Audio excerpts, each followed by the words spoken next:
Edison Zoning Board of Adjustment, special meeting of March 28th, 2023 is now in session. Adequate notice of this meeting as required by the Open Public Meetings Act of 1975 has been provided by the annual notice published in the Home News Tribune on January 14th, 2023, has been posted in the main lobby of the municipal complex on January 3rd, 2023. Please join me in the Pledge of Allegiance to the flag.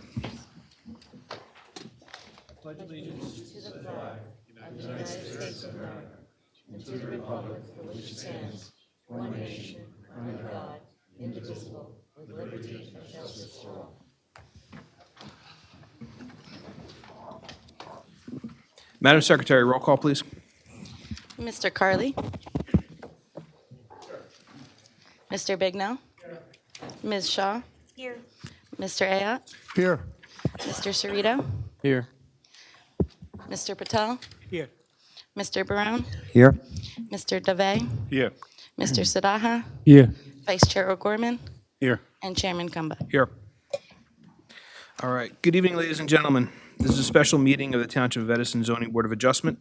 This board is composed of Edison Township residents appointed by the Municipal Council who volunteer their time and service to the board. The municipal land use law requires that members successfully complete a land use training course administered by the New Jersey Department of Community Affairs. This board also holds in-house training conducted by our board professionals. The zoning board abides by the provisions of the municipal land use law in addition to our board's bylaws. The zoning board is a quasi-judicial land use board, which differs from the township planning board. Under the municipal land use law, board members are required to be impartial and not allowed to discuss any case prior to its consideration before the board at a hearing. All applicants will have the opportunity to present their case before the board with the opportunity for board members and board professionals to question the applicant and their witnesses. At the conclusion of the applicant's presentation of their case, the case will be open to the public. Residents within 200 feet of the subject property will be heard, followed by residents from outside of 200 feet. All residents will be sworn in, will provide their name and address, and they'll be given 6 minutes to comment on the application being considered without the opportunity for rebuttal. Residents may ask questions of the applicant's professionals, and board professionals. The board requests and requires that these questions are asked prior to any comments being made on the application. Once commentary begins, the resident's timer will begin. The applicant would be allowed for the opportunity for cross-examination of their witnesses. Under the law, the chair is allowed to stop any comment that is repetitive or is an attempt to filibuster the board. Further, the chair is allowed to stop any commentary that is irrelevant to the case or prohibited from the board's consideration. Once the public portion is closed, all public comment is ended unless new testimony is presented by the applicant. Following the closure of the public portion, the applicant will have the right of summation on their application. Following summation, the case will go to the board for a decision. This procedure has been followed by the board and is similar to the procedures followed by boards of adjustment statewide. The municipal land use law requires the board to engage in a balancing act and is not required to strictly apply township ordinances, zoning plan, or master plan. As a board of adjustment, variances are granted when appropriately necessary, following all legal considerations. As has been the case with prior boards, the board will see where we are, if we are in session around 10:30 p.m. as to how long we will continue. I ask that applicants, professionals, and residents show respect to each other and be civil throughout all proceedings. I ask that you withhold any applause, booing, or interrupting of anyone while they are speaking. With that, Madam Secretary, first case on the agenda, please. Would you like to do the minutes first? Absolutely. Okay, so we have prior Zoning Board of Adjustment, March 21, 2023 minutes. Motion to approve. Second. Roll call, please. Mr. Cerrito? Here. Yes. Yes. Mr. Barone? Yes. Mr. Patel? Yes. Mr. Dave? Yes, please. Mr. Sadaha? Yes. Vice Chair O'Gorman? Yes. and Chairman Kumba. Yes. Okay, so we have case Z1, 2023, Mohammed Saleh, 25 Midland Road. Section 37.63-1, use variances sought to install a 6-foot vinyl privacy fence. The following standards have not been met. Front yard setback required is 17.5 feet, proposed is 8 feet. Affected property is located in the RA zone designated as block number 557.23, lot number 1 on the Edison Township tax map. All noticing paperwork is in order. You can take a seat at the table, sir, in front of the microphone.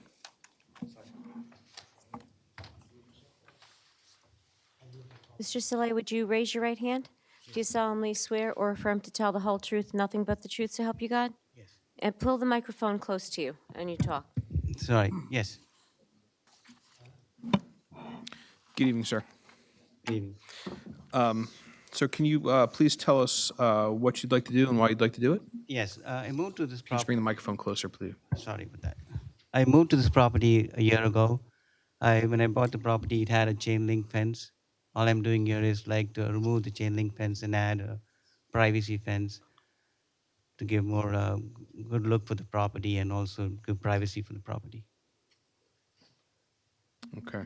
Does the board have any questions for the applicant?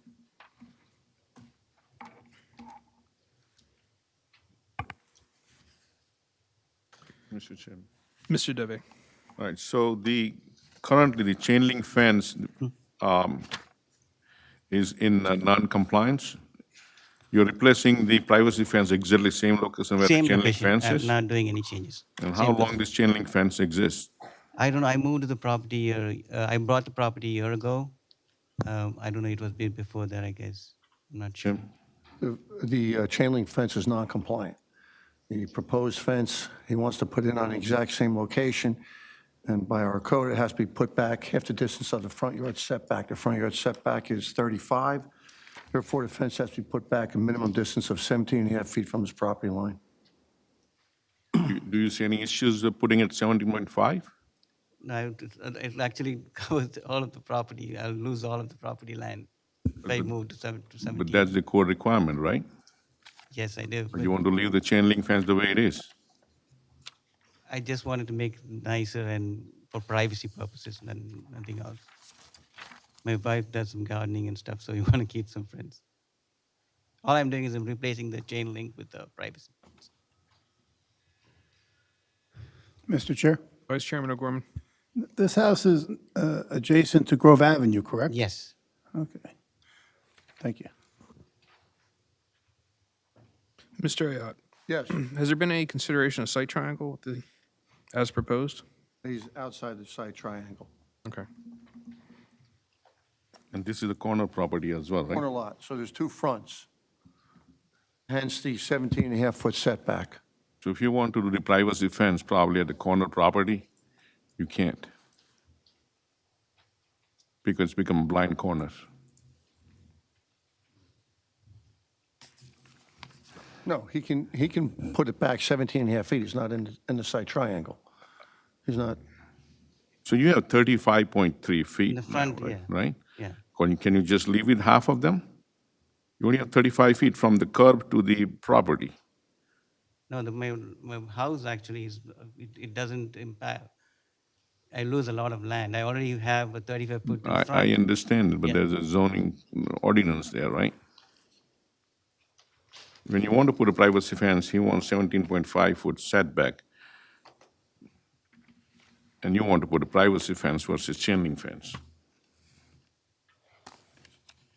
What's the Yes. compromise, Jim? What can we do? that's why he's here before the board. It's for my colleagues to decide. Mr. Deve, I'm in agreement with you. I do not see the need for the fence as proposed at 8 feet. Would you give any consideration to, I don't know. I'd like to have somebody look at it because I don't see any. There's actually, if I put 17 feet, there's a whole. I lose all of the land. I don't have. It's close to my house, my property. I think the board would make a compromise, would leave it 12.5 foot probably. Would that be okay?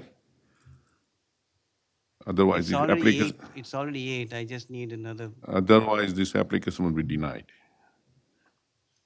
That's my opinion. I don't know about the rest of the board members. Can you consider at least 10? Because if I do 12, it's actually I'm losing a lot of property. Yeah, Mr. Chairman, Mr. Bignell? maybe I haven't looked at this application. Is this chain link fence existing on this property? Yeah. All right, so if you wanted to leave the chain link fence, you can certainly put slats in it, so that's not a violation. It's an existing pre-conforming or non-conforming structure. So, and if it's a corner lot, is the fence along the side of the property where you're fencing in your rear yard? Is that what the problem is? It's on the front. There's two fronts on the corner lot. I understand that, but is yeah. the front of this property, is that really his backyard or his side yard? Where's the front of the house? Front of the house is in middle end. Midland Okay, and the area of the fence that we're looking to pull is on back Grove. is on Grove. It's on Grove. The midland So- is actually 33 feet, 35 feet inside. The So, front is actually inside, 35 feet. so the option is we get a brand new fence where it's located, or we just put slats in an existing fence. I mean, So that would be another compromise. You can put the slat in, you know what? That doesn't look nice. I'm trying to make the property look better, nicer. That's all.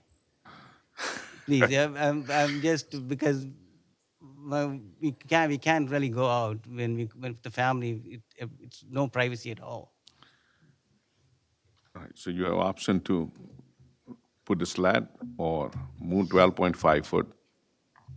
Can Or we else. consider a 10 foot because it's already. I'll I- be losing a lot of land. Mr. Chairman, maybe I'm a little confused. Why is that an issue, though? Because if it's still going to be a solid fence, whether it's a chain link or have slats, why not just go for the new fence and grant the relief? I don't understand. He doesn't want to put the fence in 17 and a half I feet. understand that, but he's already got a fence and it's in a location that's already existing. Correct. And if you put slats there, you're going to have an old fence with slats. Or Correct. you can have a new fence. It serves the same purpose. It's not, nothing's going to change. It's still going So to the be, slat is the compromise that we are proposing. well, the What's compromise the is have an solid- old fence or a new fence. I don't understand why you have to make a move it. That's the only concern I have. So the board has to make a decision. Does the board have any other questions for the applicant? Sir, do you have anything else to add? What's that? Do you have anything else to add? No, all I have to say is like trying to make it better and privacy for the family. Okay, all right, thank you. Is there anyone within 200 feet of the subject property that would like to be heard? Anyone outside of 200 feet? Sir?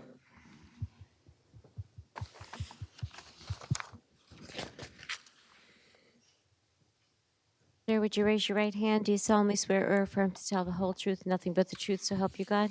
I do. Please state your full name for the record along with your address. Nick Fagan, 42 Edgewood Road. You may proceed, Ms. Fagan. Thank you, Mr. Chair. I was confused, and I just need some clarification, please. I'm looking at the property, and the distance that you're talking about, whether it's 12 or 10 or 17, are we talking about the distance from Grove to the house? No. Are we talking about the distance from Midland to the house? Yes, Talking sir. about the property line to the house. Jim, Which one? Mr. Ayotte, if you bring the microphone down. Go ahead. Bring your microphone down. Talking about the property line on Midland, on Grove. From the property line to the house is 35 feet 4 inches. So the dimension you're talking about is from the Property Grove line. property line to where the fence is. No, That's to the correct. house. Wait, To hold the on, house. Mr. From the Ayotte. Where- property where's- line to The the application, the application that he's seeking Yes. is he's seeking 8 feet from the property line on Grove to the line of the fence. And the regulation from Grove is, 17 and a half feet. yeah. And so the reason why I'm speaking is because I'm concerned about the traffic site triangle, which you talked about. And this is why this regulation and ordinance exists. And so I would encourage the board to follow our ordinances and our regulations and deny this request. The applicant has not been flexible with you on what he's not negotiated with you. And so I would plead with you to follow our ordinances and deny this request. Thank you. Thank you. Anyone else outside 200 feet of the property want to be heard? With that, I'll entertain a motion to close. Make a motion to close. Motion to close public session. Motion to close. Second. Second by Mr. Sadato. All in favor signify by saying aye. Opposed, nay. The ayes have it. Public portion is now closed. The case will go to the board. Ladies and gentlemen, for decision. You want me to make a motion? Yeah, I'll make a motion to approve this application, leaving it fence at 12.5 foot. And you can have a privacy fence. Thank you. Thank you. Second. Motion made and seconded. Madam Secretary, roll call, please. Mr. Barone? Yes on the motion. Mr. Cerrito? Yes on the motion. Mr. Patel? Yes on the motion. Mr. DeVay? Yes on the motion. Mr. Sadaha? Yes on the motion. Vice Chair O'Gorman? Yes. And Chairman Kamba? Yes. Okay, sir. You're approved. Madam Secretary, next case on the agenda, please. Case number 2, Z7-2023, 16 Phoenix Realty LLC, Section 37-66.4, use variance sought to construct an addition to the first and second floor to the existing non-conforming single-family home. The following standards have not been met. Single-family homes are not permitted use in this zone. Affected property is located in the LI zone designated as block number 757, lot number 2101 on the Edison Township tax map. All noticing paperwork is in order. All right, good evening. I'll wait for council to come back to the chair.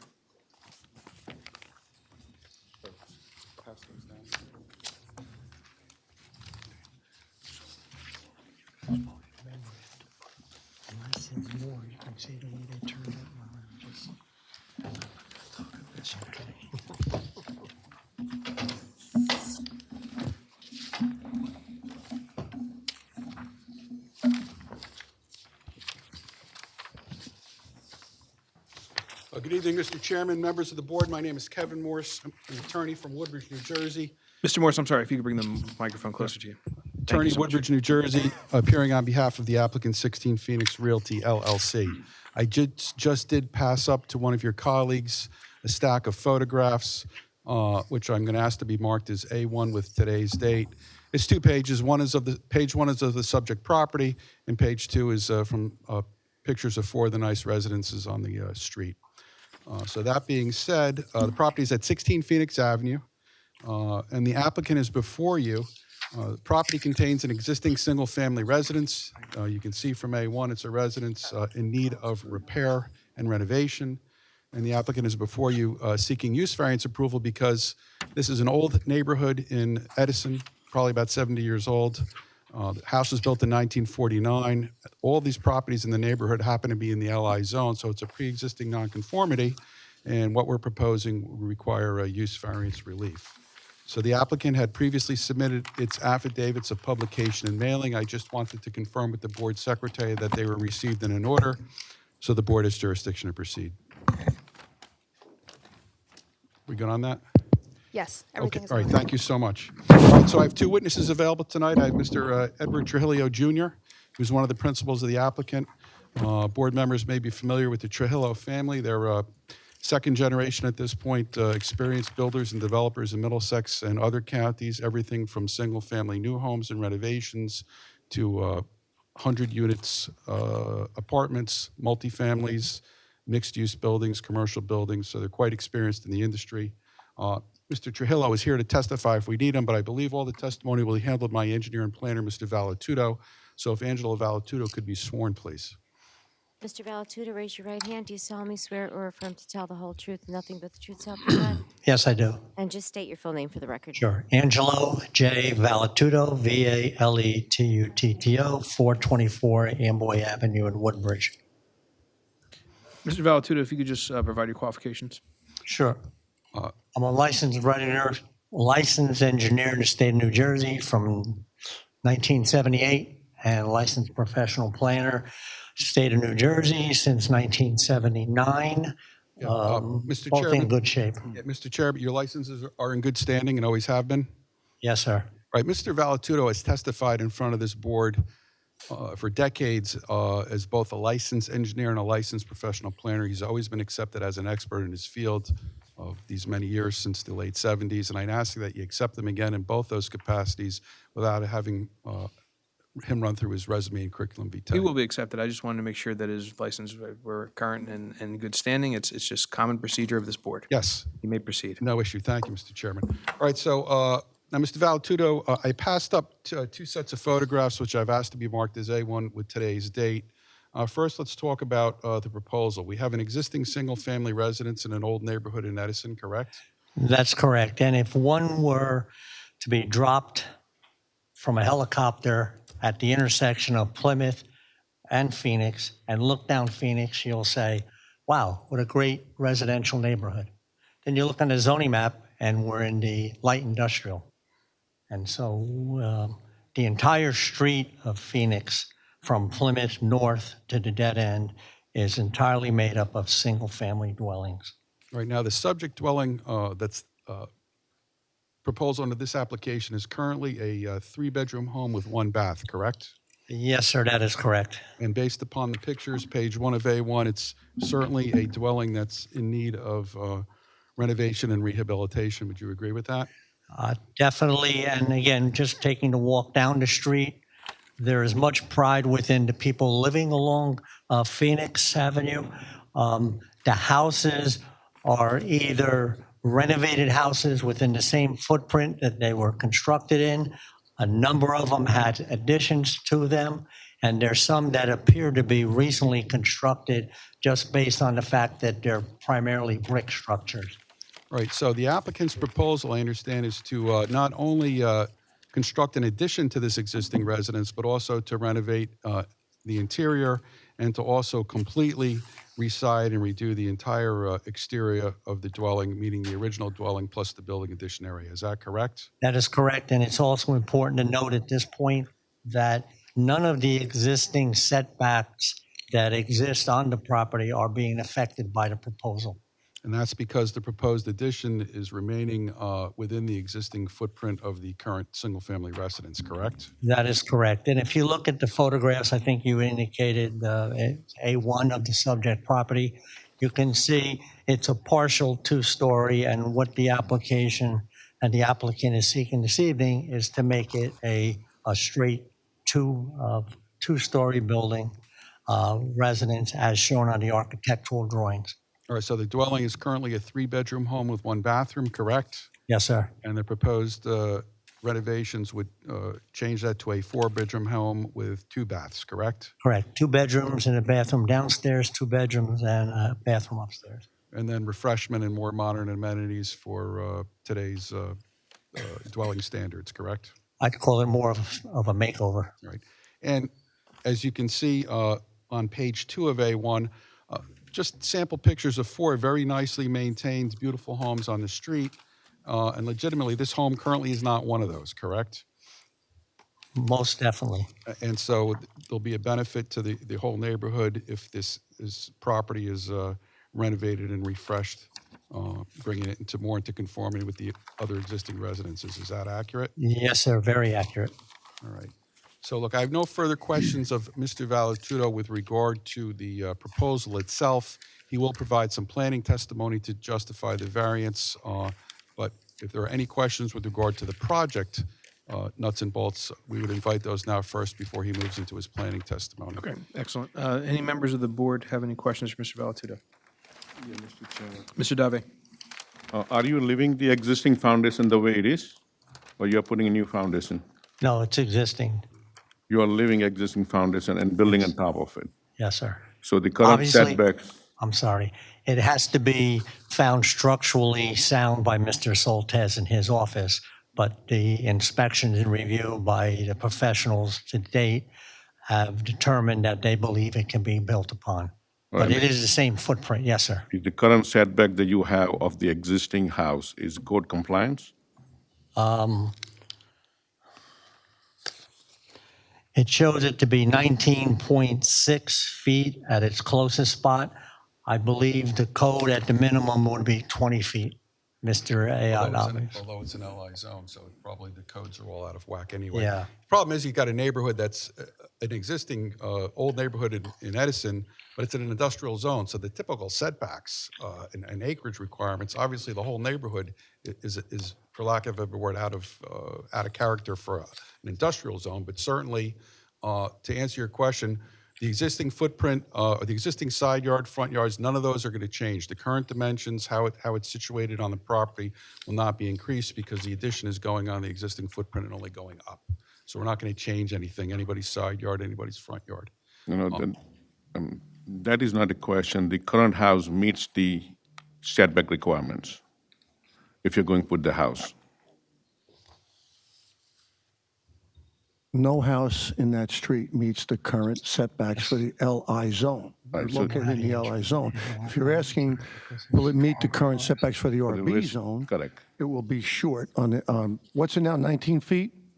What's 19.6. 25 is what you need. Okay, got it. All right. Thank you, Mr. Chairman. Thank you, Ms. Dovey. Anyone else on the board? Is presently it has the basement? It does. Any bedrooms or any downstairs? No, it's just a standard basement, but non-Italian. If it was an Italian one, it would have a kitchen in the basement. I'm under oath. It's true. All right, thank you. Anyone else on the board? Mr. Barone, do you want to chime in on the Italian kitchen? Being Italian, I could. All right, I got to give him the opportunity. All right, anyone else on the board? Okay, you may proceed.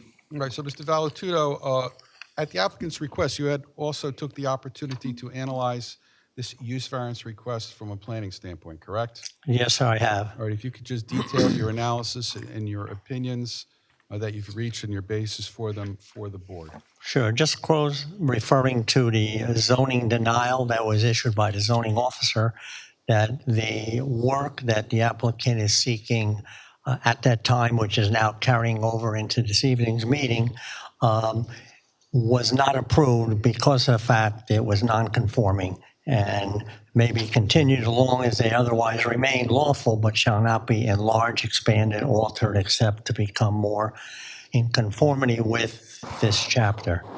Subject property is located in a light industrial zone and does not permit single-family dwellings. So again, that's just reinforcing the reason that we're here and also reinforcing that we're not looking to expand, just to pretty much square off the building into close to a perfect square as one gets when houses are built in 1949. In looking at the use variance, we have to look at the special reasons or a positive criteria, which is found in the municipal land use law under section 40:55D-2. And just want to place three of the special reasons or meanings of those sections of the act. Letter A, to encourage municipal action to guide the appropriate use or development of all lands in this state in a manner that will promote the public health, safety, morals, and general welfare. Letter B, to provide adequate light, air, and open space.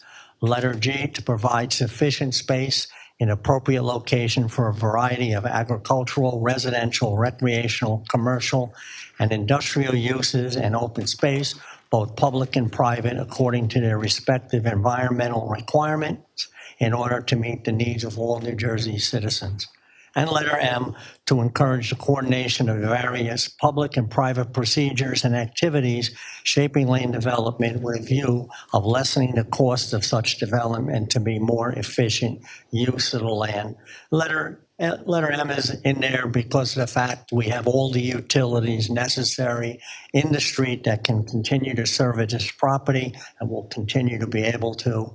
In terms of letters A, C, and G, as we indicated, although this property and all of Phoenix Avenue is in a light industrial zone, all of the development, the uses, and the uses that are all surviving, as you can see with the photographs that's on the second page of A1, or if it was marked A2, shows that it is a street that continues to thrive, and that for this particular property, we believe justification is to bring it in accordance to the aesthetics of what the rest of the street is by virtue of the application we're seeking this evening.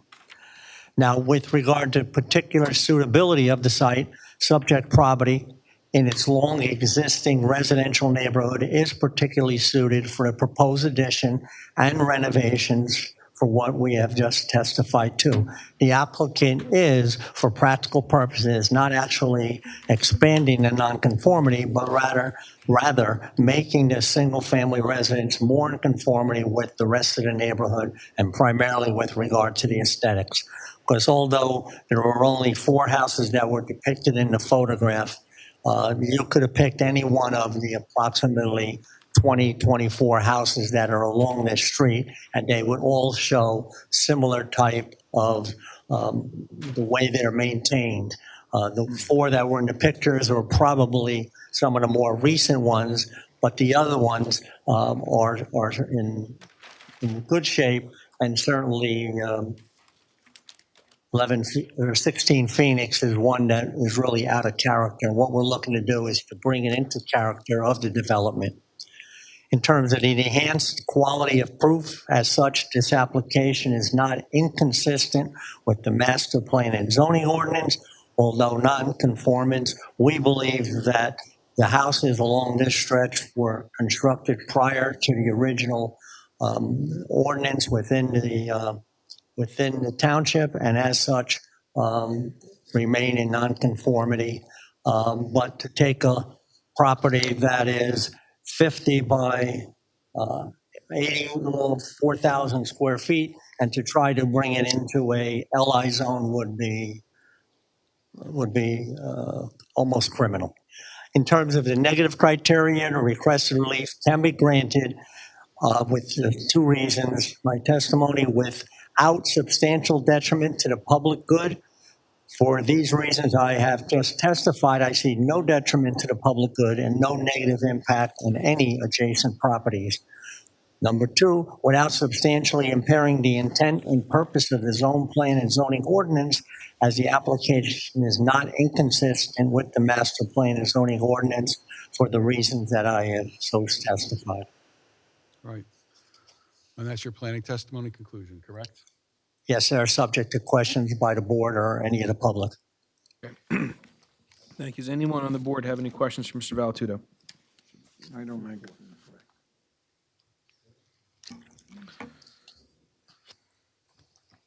Mr. Dove? Do you have any questions? No, I'm good. No? Okay, all right, okay. Counsel, do you have anything else before we go out to the public? No, that would conclude our presentation. All right, Mr. thank you Chairman. very much. We will now go out to the public. Anyone within 200 feet of the subject property wanting to be heard, please approach. Anyone outside of 200 feet?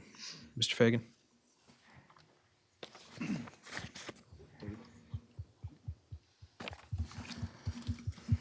Would you raise your right hand? Do you solemnly swear or affirm to tell the whole truth and nothing but the truth, so help you God? I do.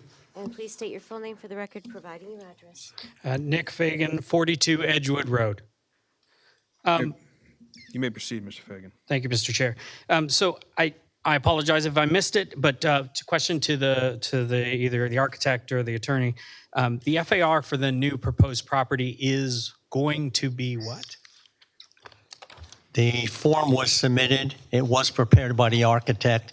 In all due respect, I'm an engineer and a planner. Sometimes I dabble into the law, but I stay away from architecture. So what's the FAR? Well, let me find out the form that was submitted, unless Mr. Ayotte has it in his disposal quicker. So I wasn't being questioned, but I'll gladly answer to keep things moving along. Thank you. Mr. Fagan, the FAR as on the form is .29. Maximum allowable in the zone is 0.5. Yeah, sounds good. Okay. Thank you. And then the other question I had was FAR, and then the other question for the planner was, in the last master plan for the city, this land, this particular lot was marked as recommended to be residential, rezoned as residential? No, I didn't say that, and if that's what you interpreted from my testimony, that's incorrect. It is and always been an LI zone, and just in terms of when I was there, you're struck by 3 items. You look to the left, if you're standing in front of the property and you see the 287 elevated within our shadows, you see the Edison water tower as you turn slightly to the center. And then across the street from Phoenix to backyards, you see a major apartment complex. Yes, sir. So I heard you say that it was consistent with the master plan, but it's an LI zone, and the master plan never did say that it needed to go to a RB zone. That is correct. That's correct. Okay, sounds good. Thank you. I just wanted to make sure that I got that correct. So, Mr. Chair, I would encourage the board to vote for this application. This is a perfect example of where our master plan and the township council needs to rezone. Ms. Fagan, I'm going to ask you to stay on the application. We're not going to proffer as to what the council should or should not be doing. Please approve this application. It is in character with the neighborhood. It is in character of many years worth of houses there. And at 0.29, which is what I understand, that is well under the 0.44 of a RB zone property. Plenty of reason to vote for this. Thank you. Thank you.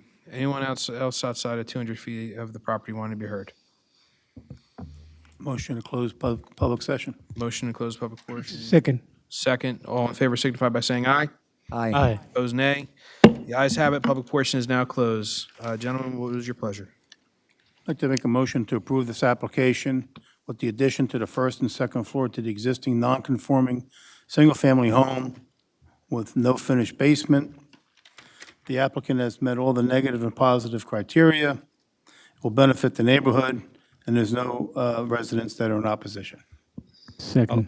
I'll second with the condition that the applicant is going to keep the existing footprint and a basement, footprint and a foundation, and also maintain the current setbacks that they have. All right, motion made and seconded. Madam Secretary, roll call, please. Mr. Barone? Yes on the motion. Mr. Cerrito? Yes on the motion. Mr. Patel? Yes on the motion. Mr. DeVay? Yes on the motion. Mr. Sadaha? Yes on the motion. Vice Chair O'Gorman? Yes. And Chairman Kumba? I'd just like to say I think this is a great improvement to the property and as well as the neighborhood. I'd like to thank you for staying well below the floor area ratio, which is very important to this board. And with that, I vote yes. Thank you. Motion passed. Congratulations. Thank you. Good luck.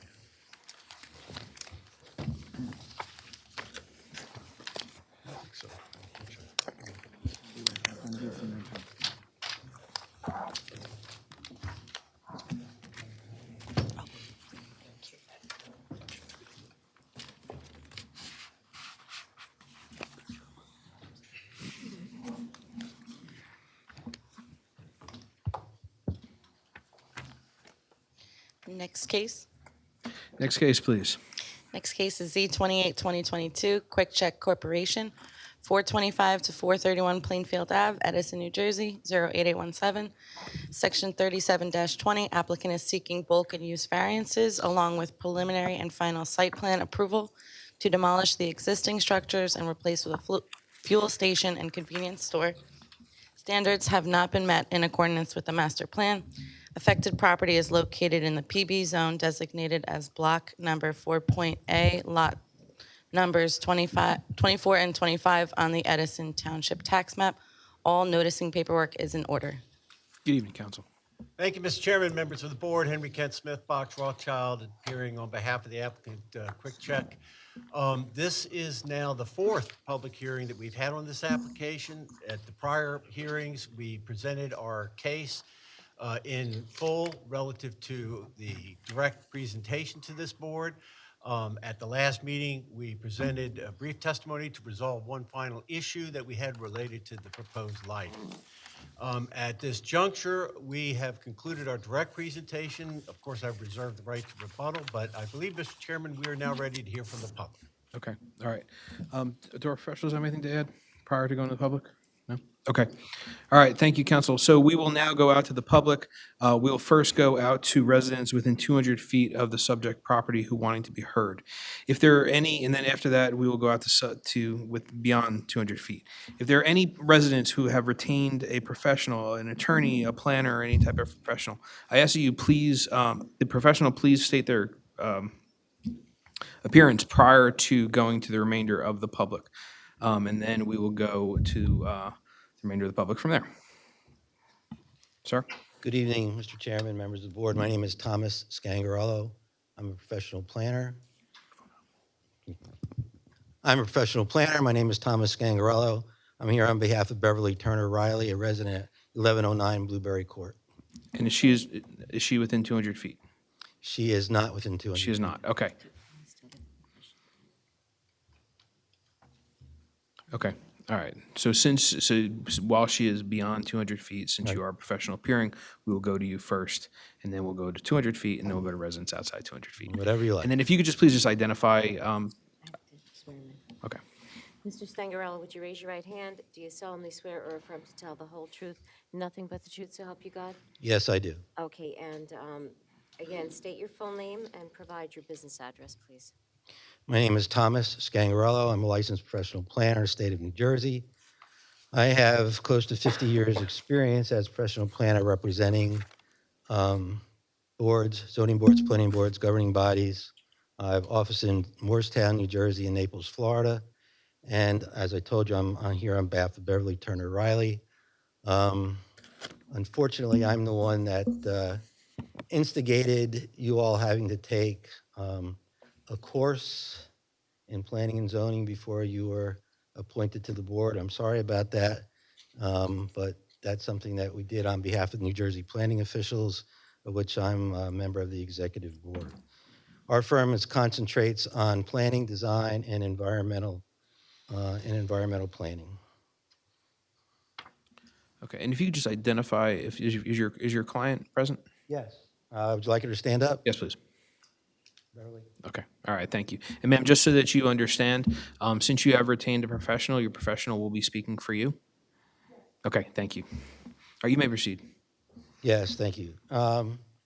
Just want a couple of housekeeping questions, if I can. It's my understanding that the interpretation of the ordinance, based upon what the planner has said, is that this site, although it's a convenience store, qualifies as a retail business as well. Is that correct?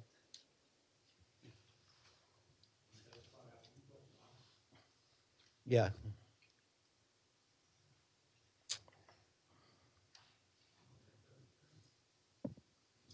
Just so you know, sir, I'm all just making questions, an all assump- questions, I'm all making an questions. assumption Okay, if please don't that's talk correct. over me. Please don't talk over me.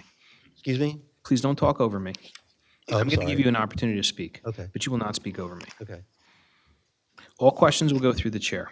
Okay. So if you have a question for our professional planner, you'll have to ask the question through the chair. Okay. Thank you. Mr. Chairman, there wasn't a specific reference to the convenience store in your ordinance. It called for retail store, so I'm assuming that the convenience store is a retail store and is permitted in the ordinance. Mr. Bedell.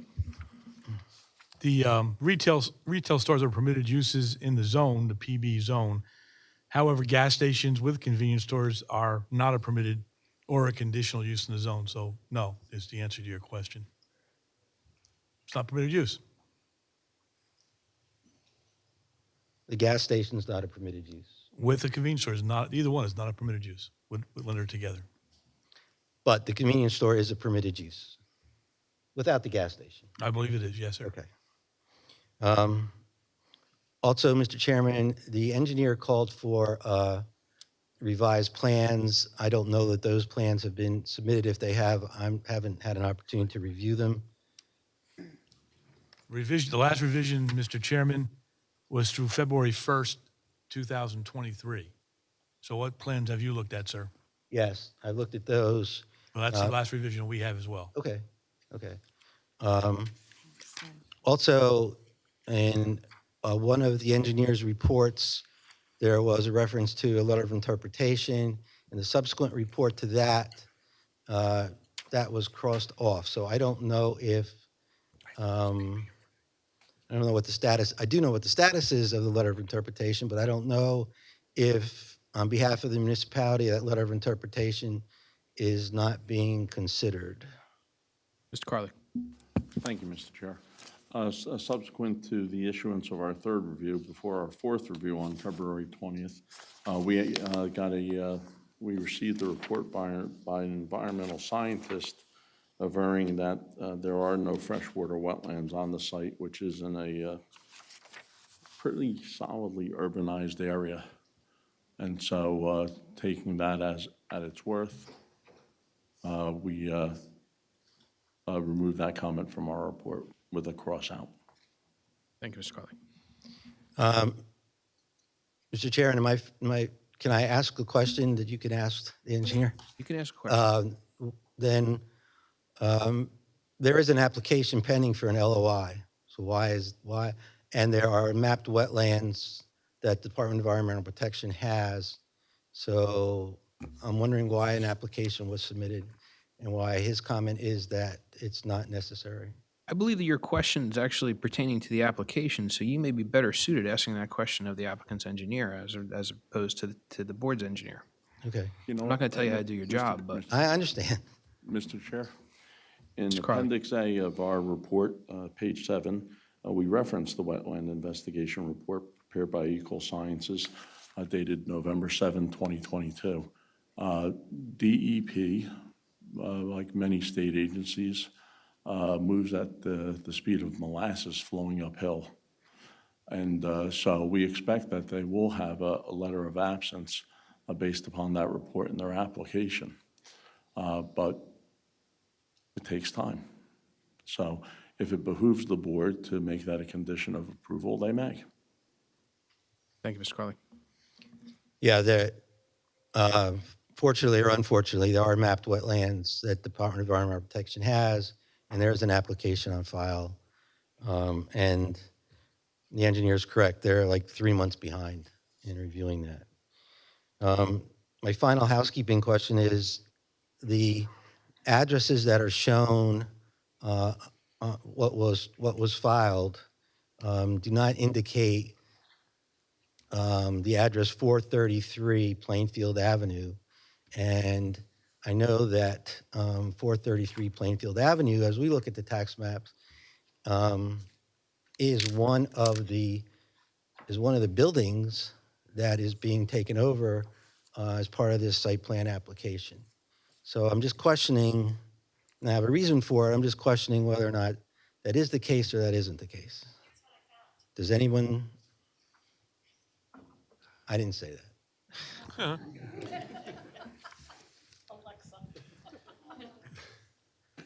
Mr. Ken Smith.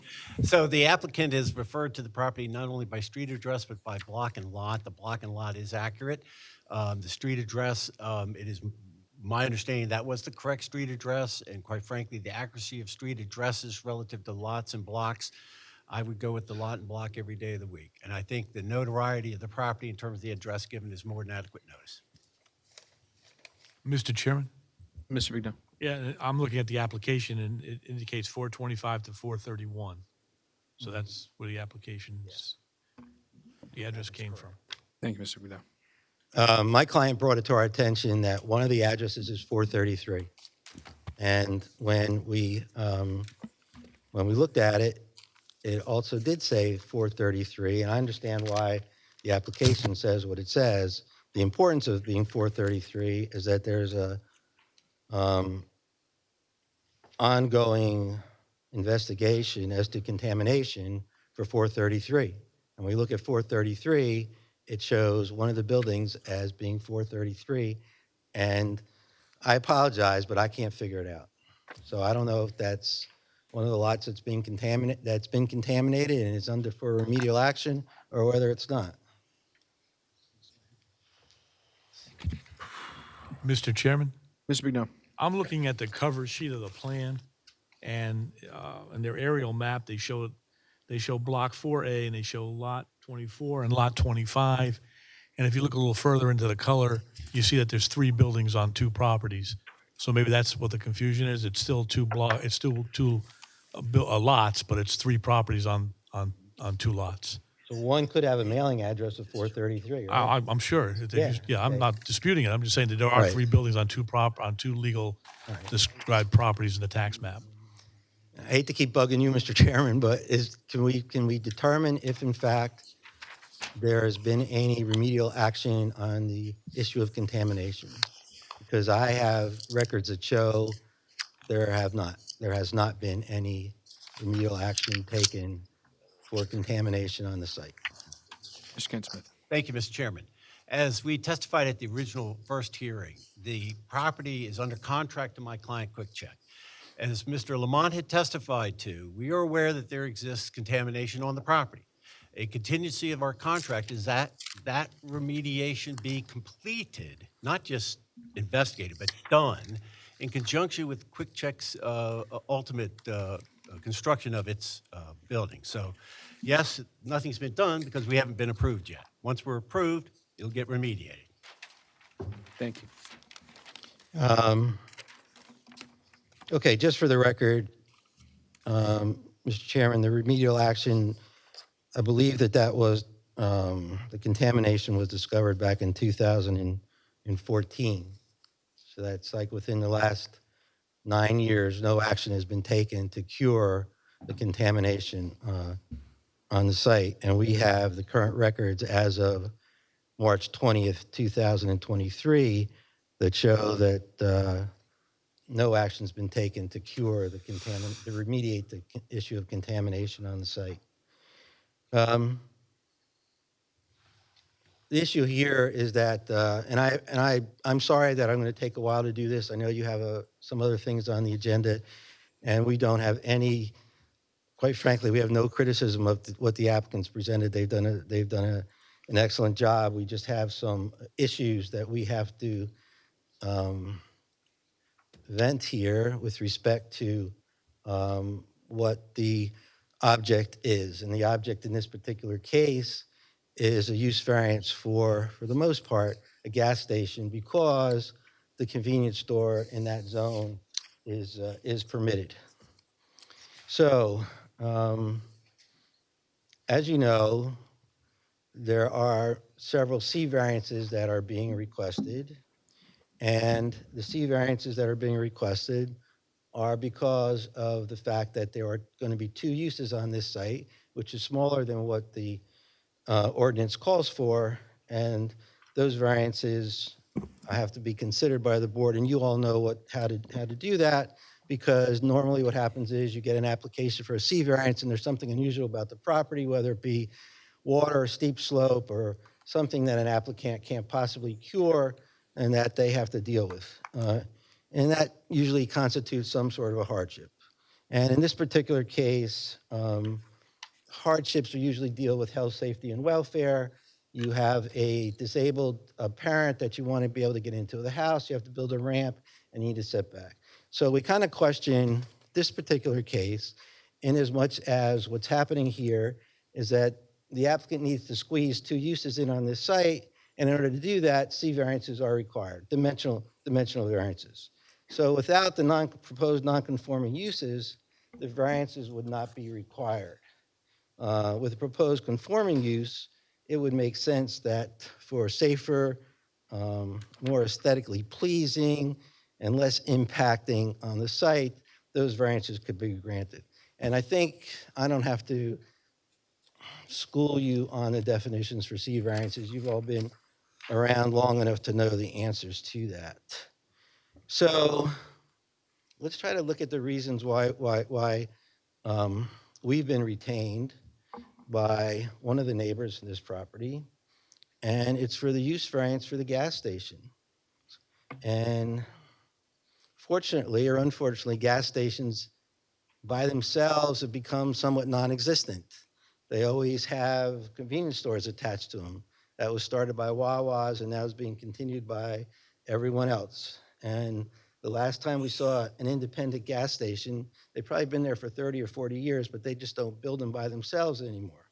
So you have to ask yourselves, or we have to ask ourselves, do we need another gas station in town? And if we need another gas station in town, does this qualify for that? And is there a benefit? And these are questions you have to ask yourself, and we have asked ourselves. Is there a benefit to the general welfare for another gas station in town? And if so, what's so special about it? What are the special reasons why we need another gas station? Why you all need another gas station? Is it something that that your residents need, or is something like affordable housing more important? Is it something like maybe more retail space is more important, or other uses for that site more important than another gas station? Maybe a special healthcare facility. So why are they squeezing a convenience store and a gas station into a 2-acre site where the zoning calls for 5-acre sites? And they've had extenuating comments on traffic volume. Quite frankly, if we brought up a traffic expert, that traffic expert's going to tell us it's a bad site for traffic. They bring up a traffic expert. Excuse me, they're Mr. gonna tell them Chairman. It's a good traffic. Excuse me, site. Mr. Chairman, I'm going to enter objection. He's providing traffic testimony. He's already stated he's not a traffic engineer, I believe. in his I'm not qualifications. providing any traffic testimony whatsoever. Mr. Stentor, All I'm saying is I reviewed the traffic report, and the traffic report is positive. We're not bringing a traffic expert up, because if we bring a traffic expert up, they're going to say it's negative. Mr. and it's a Stangarello, wash. I appreciate what you're indicating. Okay. However, he is correct. Please stick to planning testimony. There are 3 gas stations within 1 and 2 miles of this site. So the question is, what are the special reasons for another gas station to be built at this site? Is somebody going to run out of gas? Probably not. They can go other places for a gas station. So in our opinion, there really isn't a special reason for a gas station. Is it okay for a gas station to cause the relocation of 3 businesses that are on the site? Is it okay for that gas station to cause the relocation of 11 affordable housing units that are on that site? Is it okay for the gas station to cause the relocation of 3 existing businesses that have been there for generations on that site? These are questions that I can't answer. These are questions that we bring before you and hope that you can answer. Would it be better to have more affordable housing on that site? Would it be better to have an extension of some offices on that site? Would it be better to have something that's in conformance with the zoning? And would it be safer than risk the threat of those things that are affiliated with gas stations and convenience stores? Also, would it be safer to recognize the APA standard on gas stations being so close to schools? And we can provide, for the record, those reports, if you'd like, that tell us that gas stations should not be within 1,000 feet of any school. And you may hear something about that later on. So those are logical questions based upon the need that we talk about. Let's talk about what the planning board and the governing body think, because that's important. The governing body, as you know, has something called a police power. That police power is a power to zone. It's very strong in the state of New Jersey. It's as strong as you saying you can't exceed 50 miles an hour on a certain road. Zoning is so powerful in this state and other states that it's emotional. It's something that people struggle with all the time, and it's something that planning boards do and recommend to governing bodies through their police power given to them by the land use law, that they can zone properties in the way that they want. And as you know, and if you don't know, I'm going to tell you, and your planner has said that as well, that your master plan does not have any reference to the zoning on this particular property being okay for gas stations. Deliberately, they say that there shouldn't be any gas stations on this site. They don't reference gas stations, but they deliberately avoid it. They don't say the site should be smaller, and they don't say the site should be used for a gas station. They don't say that it shouldn't be used for a gas station, but they don't, in two different instances, they'd have an opportunity. They've had an opportunity to include gas stations as a permitted use in that zone and in a smaller, on a smaller lot. And case law, and I'll recite those cases afterwards, but as time goes on, courts have always ruled that any time, and I did hear your comments at the beginning of the meeting, Mr. Chairman, anytime a zoning board, in essence, through the variance process, when a master plan does not specifically say that that site should be zoned for something else, it becomes what's called an arrogation. You're taking over the power of the governing body. And the courts have ruled time and time and time again that that is something that shouldn't be done. And on appeals, it's always overturned. So this is not a warning. This is just information that I'm giving to you to say that, in our opinion, the professional planner's opinion, that anytime a board takes over the powers of the planning board and the governing body, especially when every opportunity has been given to those two bodies to recreate zoning and include these uses in zoning, they don't. And your planner has done a really great job in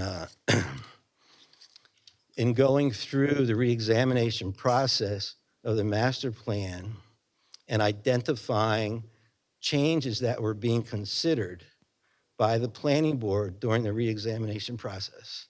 And what he did is he created a table, and in that table said, no change recommended or change recommended, and there's absolutely no reference to this site nor to gasoline stations. So that may be not important to as we look at this, but in the case of the law, and I'm not a lawyer, but I've done this a long, long time. And if a township wanted gas stations to be on that site, they would have included it as a recommendation in their master plan. So what else did the planning board say? How can the site be well suited for a gas station when so many variances are being required and there's nothing in the master plan about it? How can a need be established when there's nothing in the master plan about it? How can we say that the site is well suited because it benefits the general welfare? Because we know, if we answer questions that we talked about earlier, the general welfare doesn't benefit from a gas station. It may benefit from a convenience store, but the convenience store is permitted, but the gas station is not permitted. So this application is really about the gas station. It's not really about the convenience store and the gas station. They just happen to be married to each other.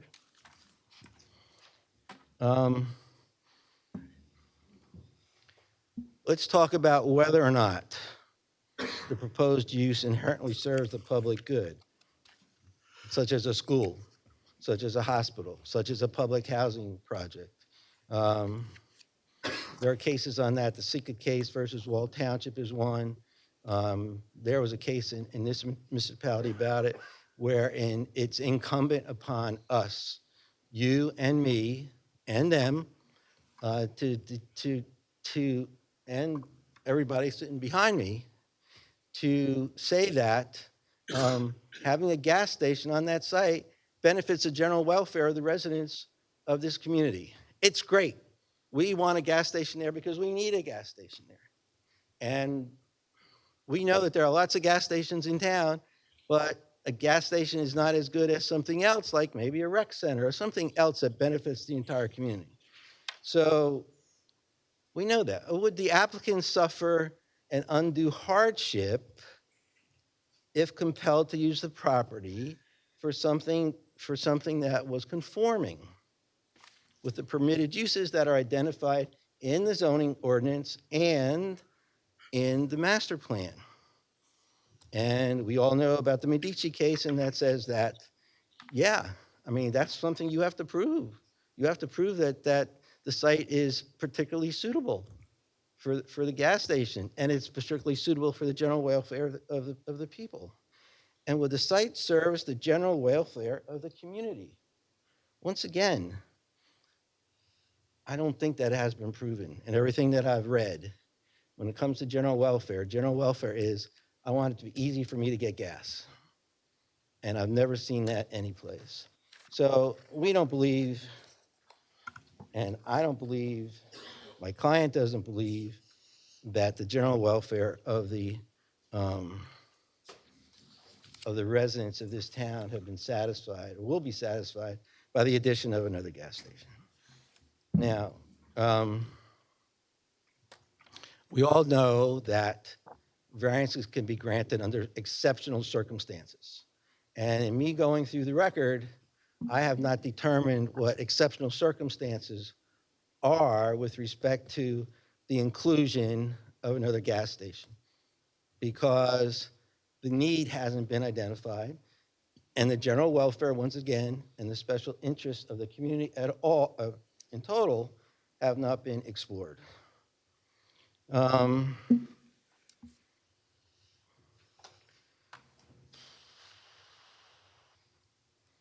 We also think that the inclusion of another gas station would have a negative impact on the neighborhood, especially the neighborhood where my client lives with her family, on the foot traffic that can be gained by the office complex to the rear, by the school across the street, by the office buildings and light industrial uses across the street, and foot traffic is going to be essential to go to the convenience store. And the gas station is there, and there's going to be traffic coming in and out of the gas station. So we feel that that's going to have a negative impact. Finally, from a statutory position, we explore the purposes of zoning as identified in the municipal land use law. The primary one is always health, safety, and welfare. And health, safety, and welfare deals with that foot traffic, deals with that intrusion of light, deals with that intrusion of business on people that live where my client lives, and on the way of life that people have expected in that neighborhood. Adequate light, air, and open space. There's going to be an intrusion of commotion, an intrusion of light, an intrusion of glare created by the uses. Secure safety from man-made disasters. We talked about the fact that gas stations can have a negative impact, and I'm not saying they do. I'm not saying it's proven that they do. I'm saying that their reports say that it may have an effect on school-age children if there's a school within 1,000 feet of them. And we can provide that data to you. So the general health, safety, and welfare of the neighbor and the neighboring towns, those are all, don't satisfy the purposes of zoning. The promotion of a desirable physical environment. I know the applicant has stated that they have a site plan, and we're not here to discuss the site plan. And I know they've asked for preliminary and final on the site plan, but as a person has a firm that hires and has landscape architects and does a lot of landscape architectural work, the size of the landscape material that's being proposed on this site is so inadequate and so minimal that it's not going to have any impact whatsoever on the landscape along Plainfield Avenue. And it can't. And the reason that it can't is because the site's just not big enough to have a gas station and a convenience store. That's why the ordinance says the minimum lot size has got to be 5 acres. So, in summary, if I may, I know I'm taking a long time. This is about an application for a gas station. It's not a convenience store, it's a gas station. If you all want to approve the convenience store, go right ahead. It's an application where it has not been identified in any of the material whatsoever that's been presented for the public to review that there are wetlands on the site. And we don't know that there are wetlands on the site. Tina Wolf up in Trenton has an application on her desk, and she has to go out to the site and determine that they're wetlands. They're mapped wetlands. We can look at a DEP map and say there are wetlands on this site. And there may be wetlands on the site juxtaposed to this, in which case there may be a buffer to this site. And it's very abnormal. I've never seen it done before, but that doesn't mean it can't be done. Where an application is approved contingent upon a letter of interpretation from DEP. Because what happens is maybe you have an approval standing out there and then there's all this conflict. I can understand why maybe a variance is approved conditioned upon an LOI, but I've never seen it where a site plan is conditioned upon an LOI. There is planning opinion on the variance for the gas station from your planner and your engineer. Your engineer has asked for a series of revised plans, and I know he's been very diligent in doing this, and I've seen every letter that he has written, and he's asked for revisions. And your planner has done just a great job in providing us with the background of all the master plan stuff that's been going on to say that, guess what? Planning board doesn't want a gas station there. And if they did want a gas station there, they would have said it. They have had every single opportunity to say it, and the governing body hasn't said they want a gas station there either. So if the zoning board, in essence, says, we're gonna let a gas station go there, you're not necessarily changing the zoning, but you're making a zoning decision contrary to what the planning board and the governing body would like you to do. And that is one of the first tests in the granting of a use variance in the municipal land use law. And I'm telling you that because I helped to write it. And I taught it. And I created the exam for it. And I marked the exam. And you just don't do that stuff. The application, as we know, is not bifurcated because I asked that question originally. Numerous C variances are being required to satisfy the applicant, not necessarily satisfied to make the site more aesthetically pleasing. And pursuant to the consideration of the public hearings and adoption of the resolutions by the planning board, we don't feel that the general welfare we don't feel that the general welfare of my client's family is being satisfied. And I don't feel that the general welfare of the residents of Edison Township are being satisfied either. Finally,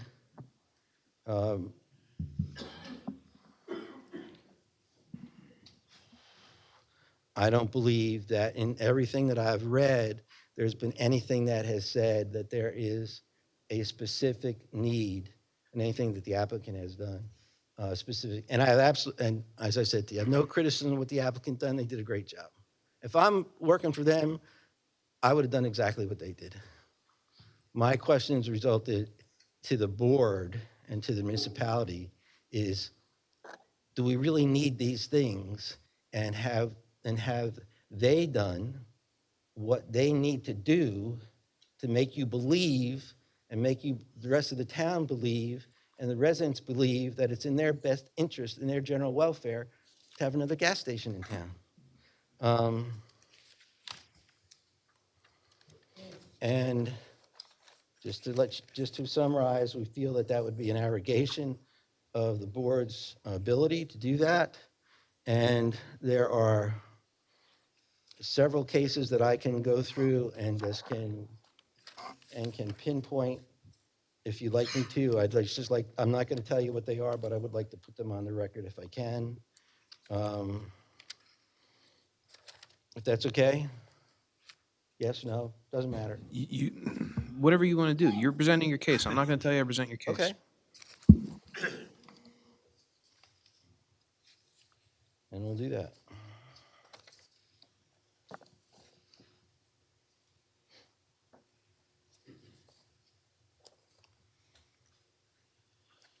Uh, Would anyone on the board like to see the environmental health report of 2018 regarding proximity of gas stations to schools and other things? I can present that if you'd like to see it. If not, that's fine.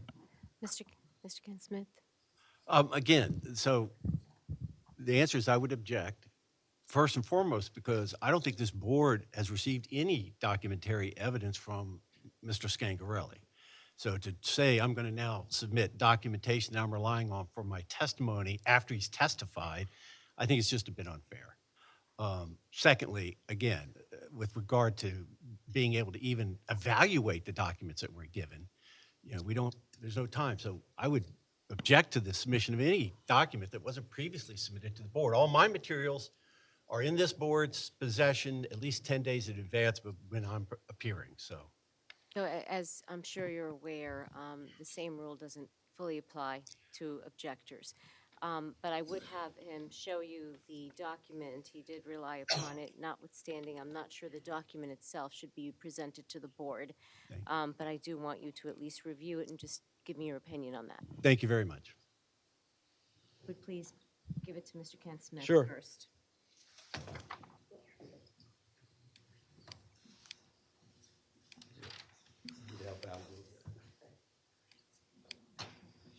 So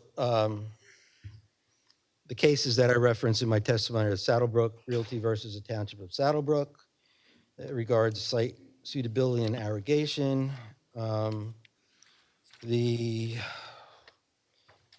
Alico Lucarelli versus Township of Homedale, failure of the app. Get it? I'm not an environmental expert on this, by the way. If I may, I did have a chance to review the report that Mr. Scangarelli gave me. They relate to gas station studies and analysis in Nevada and states other than New Jersey that do not have as qualified and as vigorous a Department of Environmental Protection as we have in this state. So therefore, I would object to admissibility of any out-of-state evidence related to any environmental discharge relative to gas stations since they're not regulated under our standards. And I would object to any reference to the qualifications of our Department of Environmental Protection relative to proximity of gas stations to schools. Both your objections are noted, your testimony as Okay, is, and thank that you. document would not be submitted and is not It accepted. to the cannot be board. presented? It cannot be presented to the board. All right, we would like to present this document as part of our record. If you tell me I can't, that's fine, but I'm asking to present a document done by an environmental health document about gas stations that have more toxic fumes than previously thought. I'm asking to present this document to the Zoning Board of Adjustment Mr. to Stang- Edison Township. Mr. Stangarello, you did not prepare that document, am I correct? I did not prepare that So- document. So then Mr. Ken Smith does not have an opportunity to cross-examine the person who prepared that document. He I can't haven't co- had an opportunity to Sir, cross- I'm not done. Okay? I'm not done. He can cross-examine you as to how you relied upon the document, but beyond that, the document in of itself cannot be reviewed by this board as he does not have an opportunity to cross-examine.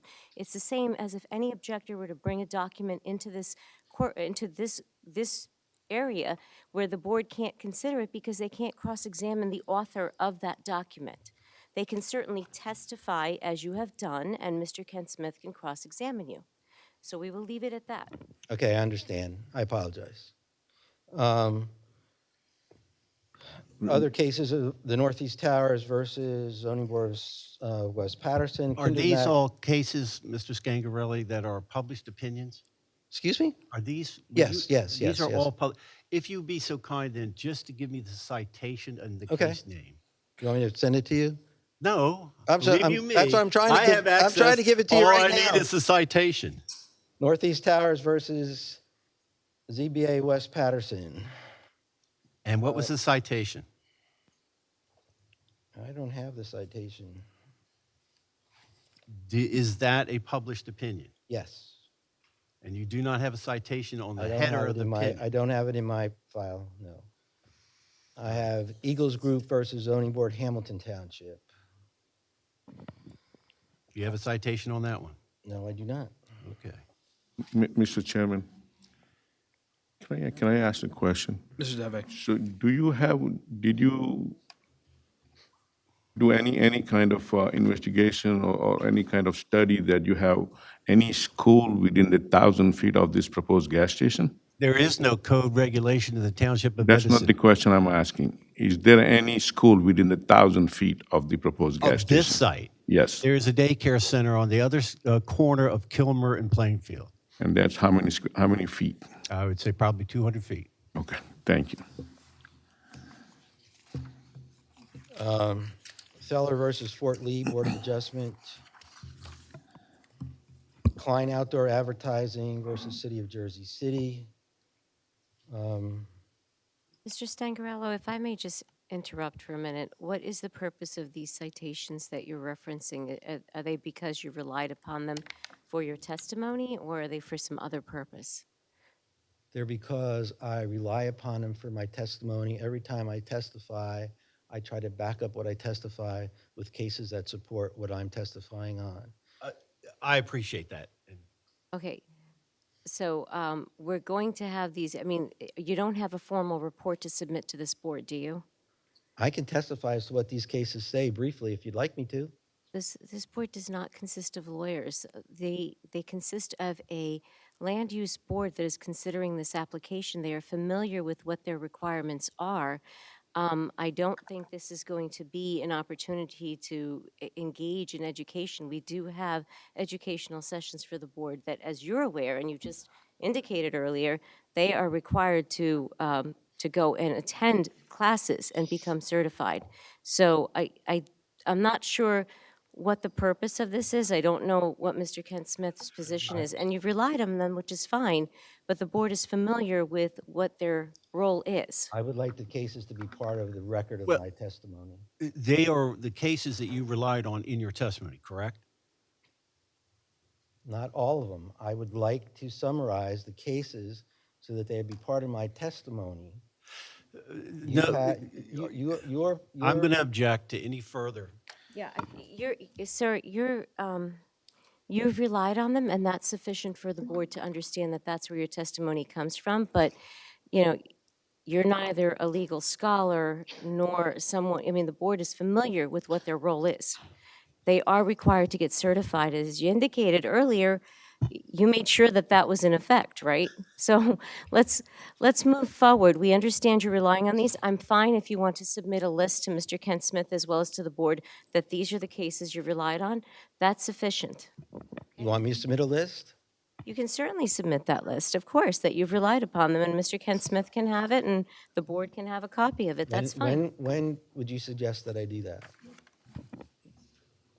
Right now is your testimony. Do you have a list ready that you can hand to the board? We can certainly impose upon our secretary to make a copy of just the list to be provided to Mr. Kent Smith and mark it as Objector 1. I have it marked up. I'll go over, Secretary, is that? If you could do that at the conclusion of your testimony. Yeah, sure. Okay.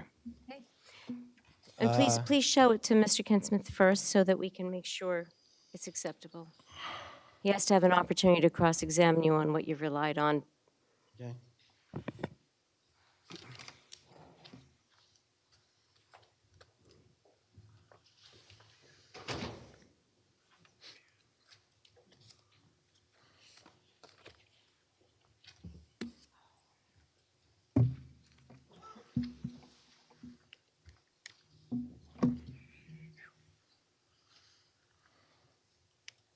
Good. Mr. Kent Smith, no objection? No, I do not have an objection. So when it is provided to our board secretary, I'll mark it as 01. I'll provide it to her now if I can. Are you finished with your direct statement? Yes, Okay. I'm sorry that it took so long. I thank you very much. Okay, well, you're not going anywhere because first we're going to open the questions from the board. Anyone on the board have any questions for the opposition planner? Okay, Mr. Kent Smith. Do you have any? Thank you, Mr. Chairman. Thank you. Yes. Okay, Mrs. Scangarelli, what was the date of the master plan that you reviewed? There was one in 2004, one in 2011. There was an update done. I have a copy. Has that update been adopted? I don't know that, I do not believe it has been adopted. I know that it was worked on. Mr. Chairman, Mr. Bignell. maybe I can help. The 10 years that the town had to re-examine the 2011, we did that in 2021. The planning board did vote on the suggested changes that we recommended. We also then changed administrations, and the new administration then, one of their priorities is after a brand new master plan, which we are doing. But the 2021 recommendations definitely were approved to keep us in compliance with the state statute. Again, they would be really old, and they were suggestions that were made by my department, my office. The new master plan is being completed as we speak. So, but they were adopted. Yes, sir. Thank you, Mr. Bignell. Thank you. Mr. Ken Smith, you may proceed. Yes. So, Mr. Scangarelli, did you visit the site? Several times. And with regard to the property, you testified there are 3 uses on that property currently, correct? Correct. You also alluded to 11 affordable housing units in your testimony, correct? They're above the restaurant. Do you have any idea whether they're legally there?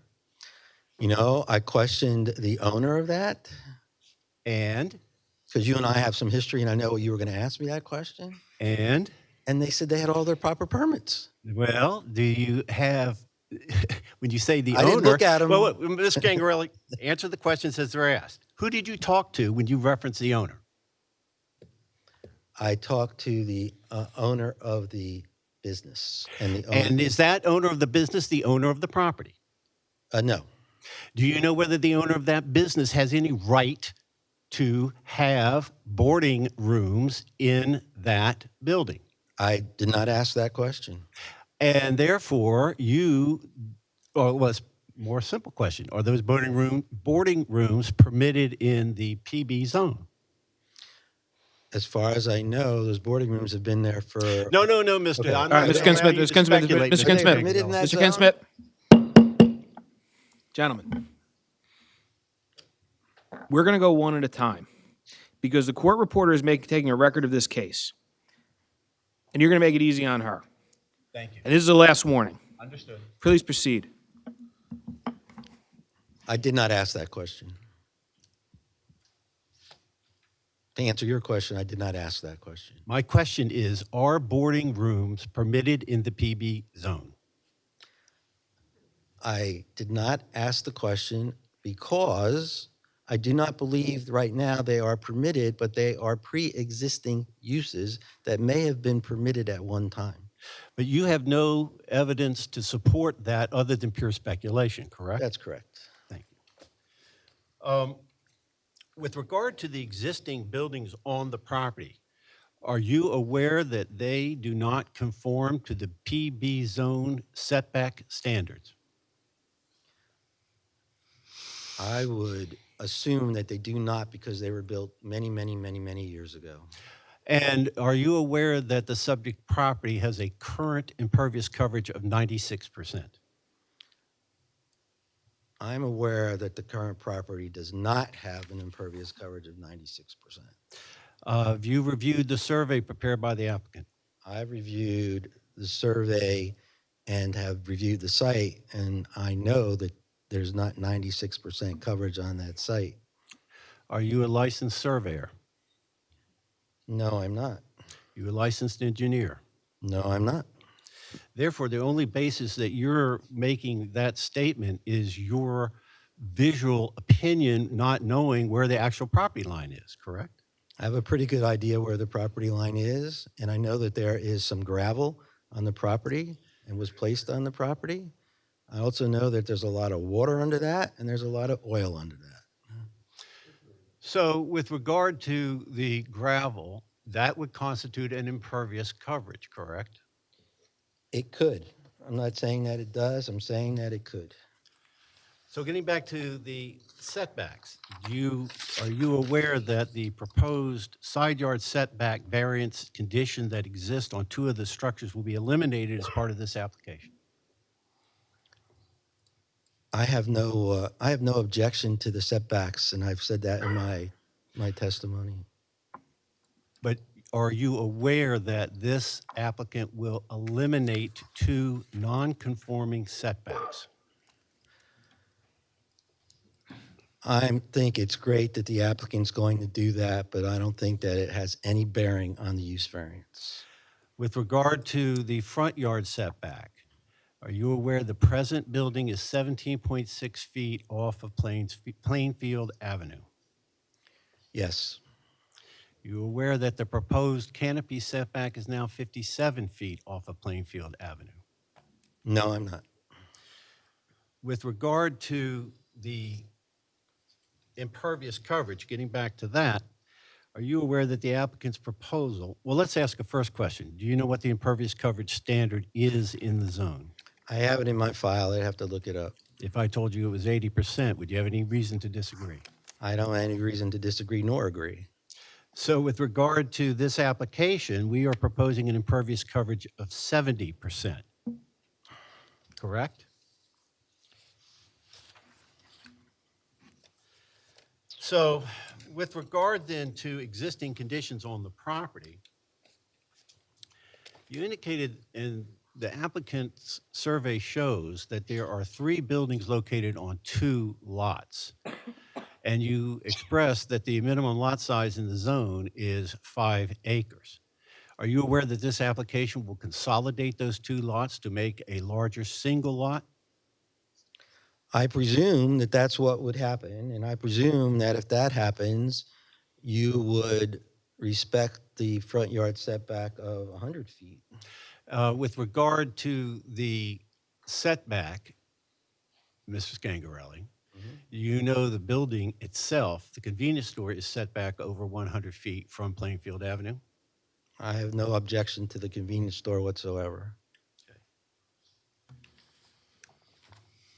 I shouldn't say that. My clients don't have any objection to the convenience store.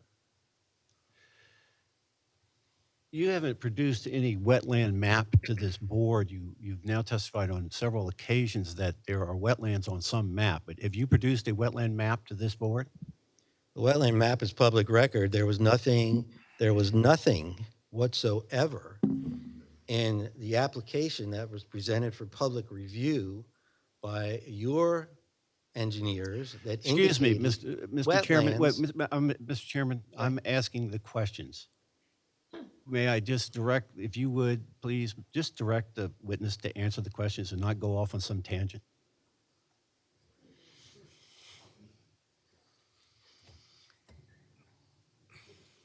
You can proceed. Thank you. With regard to, then, the wetlands, you did or did not, yes or no, review the equal science report that was in the file regarding the wetlands? Yes, I did. And are you a qualified wetlands expert? Almost. Almost? How's that? Doesn't count. Okay. You are not a qualified wetlands expert. You do not have the capacity to go out and certify a wetland boundary, do you? No, I don't.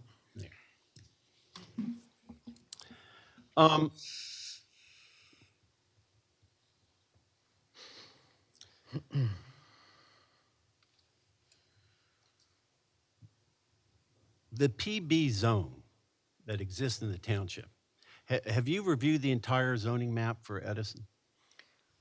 I reviewed the zoning map as it pertains to this property. I've not reviewed the entire zoning map, no. You did not review the entire zoning map. Can you read it? Is that correct? Correct. Okay. All right. So you're aware that there exist other PB zones in the township? Correct. Okay. And you're aware that those PB zones have been developed for primarily shopping centers under a certain provision of the PB zone? Are you aware of that or not? I am not completely aware of it because I haven't been asked to be aware of it.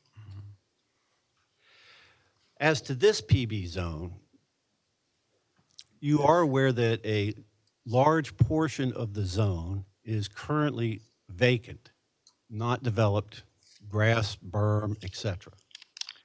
I'm aware that a lot of that zone is not developed because it's wetlands. With regard to that statement, do you have any factual basis for that statement other than this alleged map that you are referring to? Do you have a wetland delineation? It's not an alleged map, sir. It's a map that's public record issued by the Department of Environmental Protection. Anyone can look at it. Anyone in this room can look at it. And Mr. Scangarelli, you're aware that that map is informational and that site-specific wetland investigation supersedes delineations on wetland mapping by the DEP? Of course. Thank you. With regard to the property,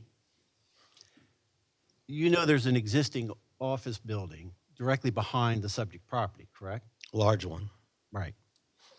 And that office building, there's another office that's immediately to the south of the property? Correct.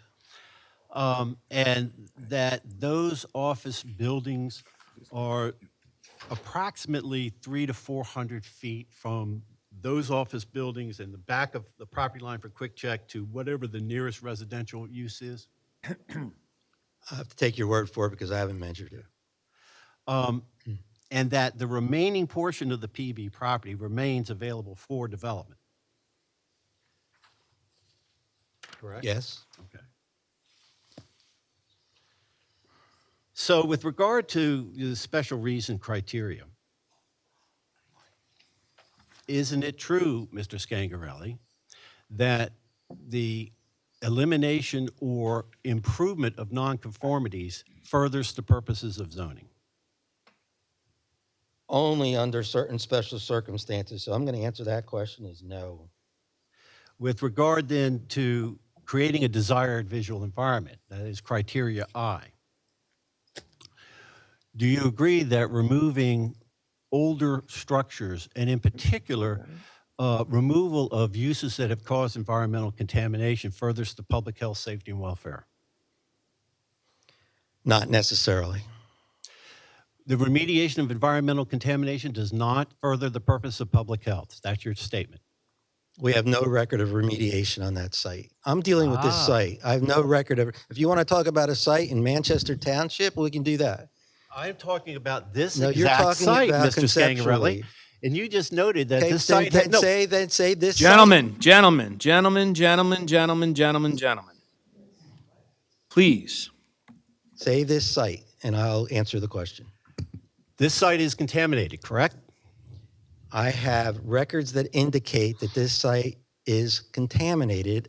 Yes. And since 2014, correct? Correct. And it's 2023, correct? Correct. And nothing's been done, correct? That's what the state of New Jersey says. And the testimony given by this applicant and the representations made to this board are that the remediation of that contamination will be undertaken and completed in conjunction with this application, correct? Correct. And that the elimination of that contamination in conjunction with this application furthers the purpose of public health, correct? I would hope so. Are you aware of the case of Price versus Himeji? No, I am not objecting to the contamination of the site. Are you familiar with the case of Price versus Himeji? No. Okay. Therefore, all of the case law that you have provided to this board doesn't reference the Supreme Court case of Price versus Himeji. The citation for Board Attorney Shaw is 214 NJ 263. It's a 2013 New Jersey Supreme Court case. Therefore, you have no idea, because you're not a lawyer, that Price versus Himeji states unequivocally that zoning standards applicable to a use variance should be determined by the board in its review of the use variance. Correct? You have any idea about that? Go ahead. I'm asking you a question. Do you have any idea about any of that principle in Price versus Himeji? No. Okay. And that in Price,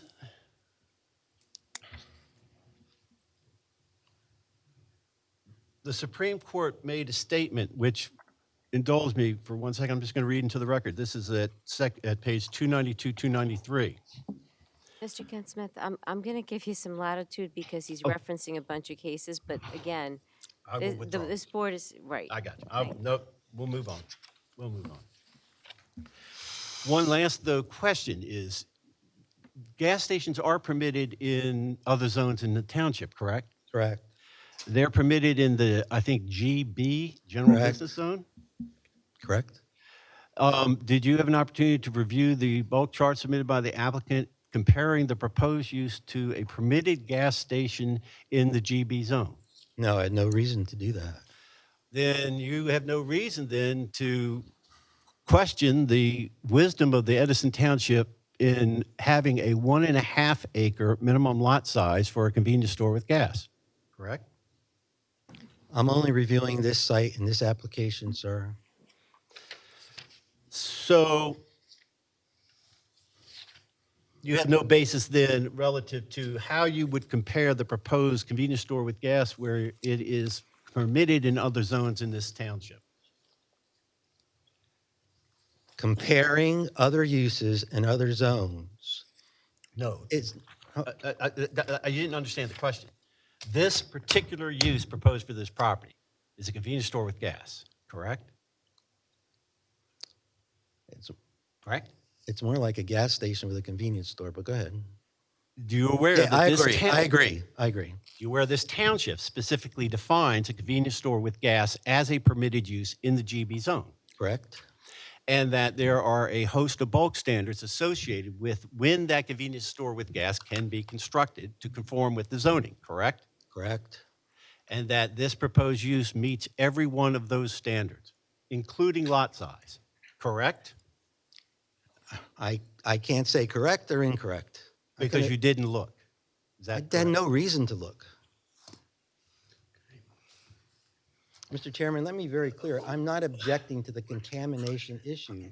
I'm just bringing light of it to ask, and it was answered, whether or not there has been any remedial action on the site. I understand that the applicant can easily say, we're going to correct all that stuff. We're going to make it better, and that's something positive for his application.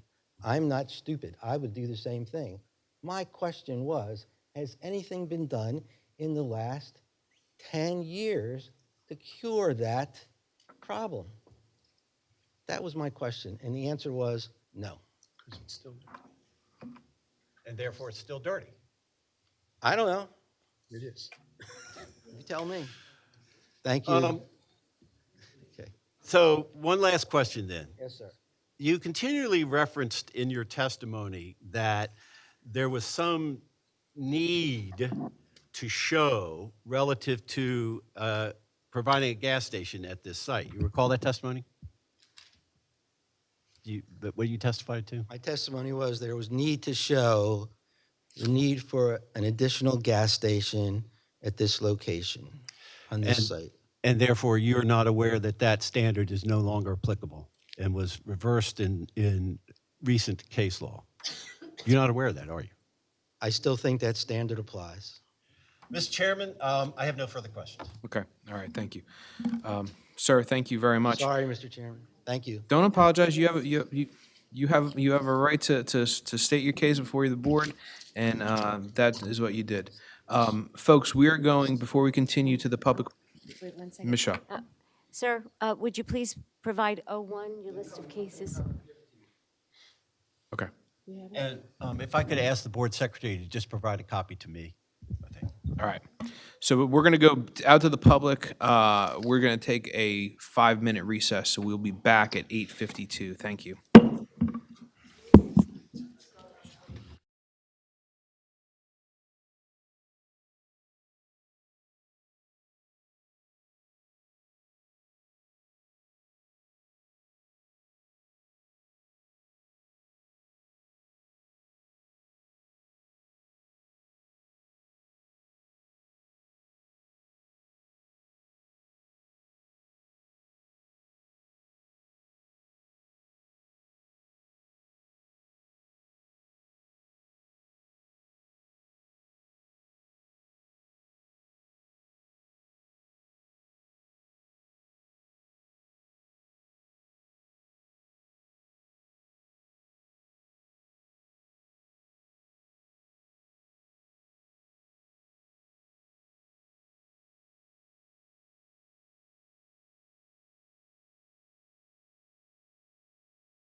Ladies and gentlemen, we're going to go back in the session.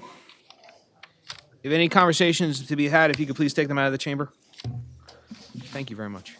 Wow, I wish I could get my kids to be quiet that quickly. That's great. Thank you very much. You're all to be commended. Can I just, so we do have another case on the agenda after this. I just want to take a straw poll as to how many folks are here for the last case on the agenda, 401 Division Street. Okay, 1, 2, 3, 4, 5, 6, 7. Okay, and then how many folks are here for for the public portion of this case? Quick check. Yes. Okay. All right. Okay. All right. So, Mr. Ken Smith, I'm just going to call Mr. Shire up for a moment. Yes. Good evening, Mr. Chairman. Good evening, Mr. Shire. It's always good to see you. Always nice to see you. Given the hour and the amount of public present, we just wanted to see what your decision was. I think in light of the fact that there are so many people that are going to testify, I would like, and there was no way, even if I'm reached, that we would ever finish. So I'd like to come back when I can present the whole case. Okay. Okay. And my sleep pattern and the people I have to deal with tomorrow. Thank you. Rachel? April 18th, 2023. That's fine. Okay. April 18th. So anyone here for case Z3 2021 401 Division Street LLC at 401 Division Street. This case will be carried until April 18th, 2023 with no further notice. So if you're here for that case, this is your notice. It will be carried until April 18th, 2023 at 7 p.m. Thank you very much, Mr. There's no Chairman. renotice on that. Because this is your notice. Because the public notice was made at the meeting. All right. Thank you, Mr. Shire. Thank you, Mr. Chairman. Okay. Good to see you all. Thank you. All right. So we are going to proceed. So anyone within 200 feet of the quick check application, please come to the podium to be heard. And as a reminder, while the young lady approaches, just a reminder, each member of the public will have 6 minutes to address the board. If you do have any questions before the applicant or their professionals, that does not count towards your commentary time. However, at the point that your questions come into commentary, if you're asking a question, you say, "Oh, well, I don't agree with that." Well, boom, you just started commentary, and your clock will begin. All right. With that, ma'am, please. Ma'am, would you raise your right hand? Do you solemnly swear or affirm to tell the whole truth, nothing but the truth, so help you God? I do. And please state your full name for the record. Provide your address. Alexia Varela. I'm representing 2 Kilmer Road, Edison, New Jersey. And can you spell your name for? Yelexia. Last name Varela. Thank you very much. You may proceed. Okay. I'm here on behalf of Little Flower Montessori School, which is located at 2 Kilmer Road, directly across the street from the property where you're proposing the build of the Quick Check gas station. Little Flower is a pre-K to second grade school. Our students' ages range from 2.5 to 8 years old. Currently, we have 210 students enrolled. We have been educating students in this area for the past 20 years. First off, I would like to say that we were never formally informed about this build. The way we found out was through a discussion with a parent, as he found out through Facebook. However, I was taken back by the last few meetings when all the representatives from the Quick Check Party spoke regarding the build. With so many people speaking, you would think they will be well informed about the location we are discussing. They mentioned many landmarks, even passing our school, yet failed to mention the school right in front of the proposed property. I just don't see how you miss a school. How do you miss a playground as it faces Plainfield Ave? Or was this just swept under the rug not to alarm the panel as well as the public? In the prior meeting, traffic control mentioned that it would not affect the traffic. I strongly disagree, as Plainfield Ave is heavily congested with traffic during the morning and afternoon rush hours. If I'm not mistaken, the traffic control representative mentioned the stats of the traffic. Those stats reflect the year of 2020. Let's keep in mind that that was the beginning of the pandemic. so it's not accurate to go off those statistics. Currently, it already makes it difficult for our teachers and parents to get to and from school, not to mention during the holiday season, which is even worse. Why would we need another gas station when we have Stelton Citgo down the road? Adding a 24-hour gas station would just increase the traffic. More importantly, there should be a significant concern that a gas station would be within a few hundred feet of a children's school. As I mentioned, the school playground faces Plainfield Ave, which would be directly in front of and very close to the proposed gas station. As a gas station would expose our students to toxic fumes. As you already know, gas stations are environmental friendly, as they pose major health and environmental risks to the community. Gas stations emit benzines, which is a toxic chemical classified as a human carcinogen, making it a risk to childhood leukemia. Parents, teachers, and administrators will not be comfortable knowing that there's a gas station emitted fumes just 200 feet away from where the children spend most of their time in school. The Environmental Protection Agency, EPA, highly recommends that gas stations be a minimum of 1,000 feet away from schools to be considered safe. There are many dangers to having a gas station this close to our school. Based on your plans, the pumps will be directly across the school and the playground, thus making our school unsafe. I'm so sorry. As a school administrator and representative, this is very concerning to me. And we do not support or want a Quick Check or any other gas station across from our school. It will cause more traffic, but most importantly, cause hazards to the health and safety of our children. It is our duty to support and advocate for what is best for our children and community. Our school prides itself in putting the needs and well-being of our students first, which is why we do not support having a gas station in this area. Please think about the welfare and safety of our students. Thank you. Thank you very much. Folks, I'm sorry. We're not going to allow any clapping, any booing. This was part of my opening statement. We're not going to, please, we're going to conduct this meeting, and there's not going to be any clapping, any booing, any hissing, any interruptions. Anyone else within 200 feet of the property wanting to be heard?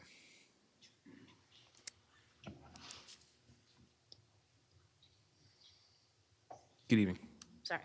Would you raise your right hand? Do you solemnly swear or affirm to tell the whole truth, nothing but the truth, so help you God? I do. And please state your full name for the record, providing your address. Jeanette Figueroa. I'm representing 2 Kilmer Road, Little Flower Montessori School. I've been an employee here at Little Flower Montessori School for 15 years. We were at 6 Kilmer, and we recently just purchased the building. Well, the owners actually purchased the building in 2013, which was an expansion to the current school. Right now, we're in the works of actually expanding it even more, providing daycare from 6 weeks, and our license is already from 2.5 to 13 years old. So we're trying to expand the playground, which now is smaller than what it is. It's smaller. Now we're making it a lot bigger, which means it's going to be a lot closer to the proposed gas station. On the Google Maps, it does say that we are a school. And before today, it was never mentioned that it was a school. I think the planner before here mentioned it, which is, if you're planning something, I'm sure you do all of your research before, and we were never mentioned. Not only is it a danger to our kids because there's going to be so much more foot traffic coming in and out, and we have our playground that's right there. We have gates, obviously, that are not chained or closed because of the hazard. As a fire hazard, we have to keep them open, which then, with the increase of the people coming in and out, the foot traffic, it's a hazard to anybody just coming into our playground while the kids are outside playing.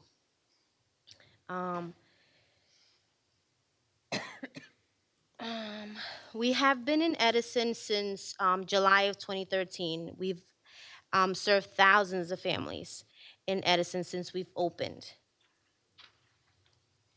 And having a gas station yards away from our kids playing is unpleasant and unhealthy during their developmental ages.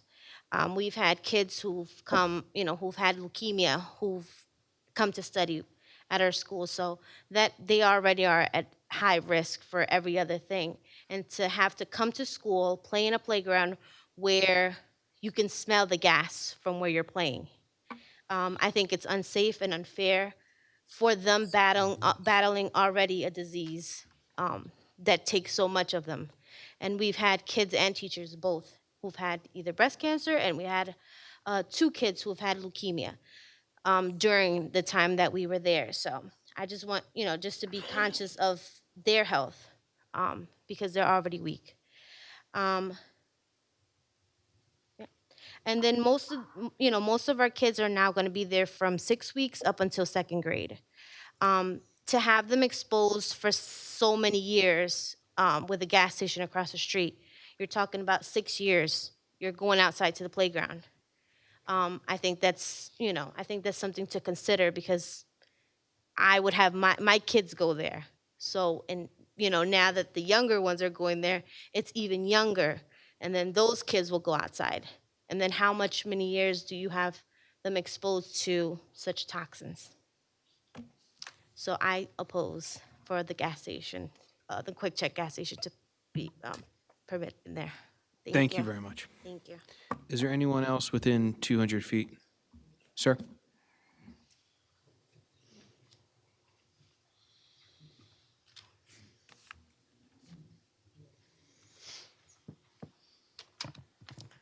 Sir, raise your right hand. Do you solemnly swear or affirm to tell the whole truth, nothing but the truth, so help you God?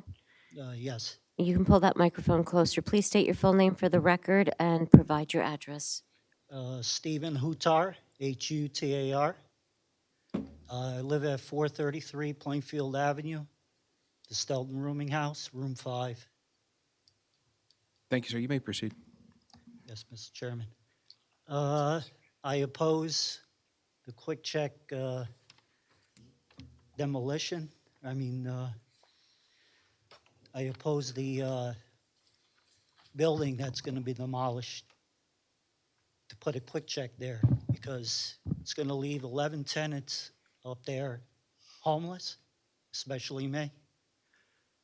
And it's a family business, the Stelton Diner, where people go to eat in the morning, and you see a lot of steady customers that are not going to have affordable, to go to a place where it's affordable to eat. But also,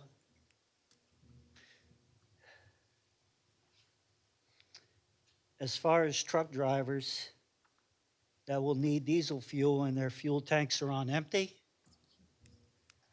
how do you tell a driver he or she can't fuel their tractor trailer?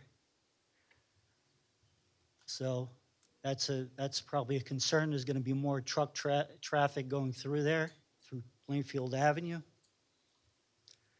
And talking about, there've been a lot of accidents. I've been at this rooming house for 12 years. There's been a lot of accidents on that intersection there, Kilmer Road and Plainfield Avenue. So I strongly oppose the quick check.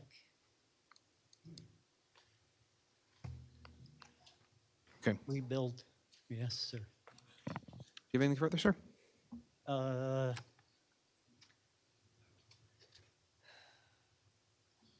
believe it will negatively affect our safety or of the children around the area that are going to school, and that's basically it, Chairman. Thank you very much, sir. Thank you for coming. We appreciate you. Anyone else within 200 feet? Sir?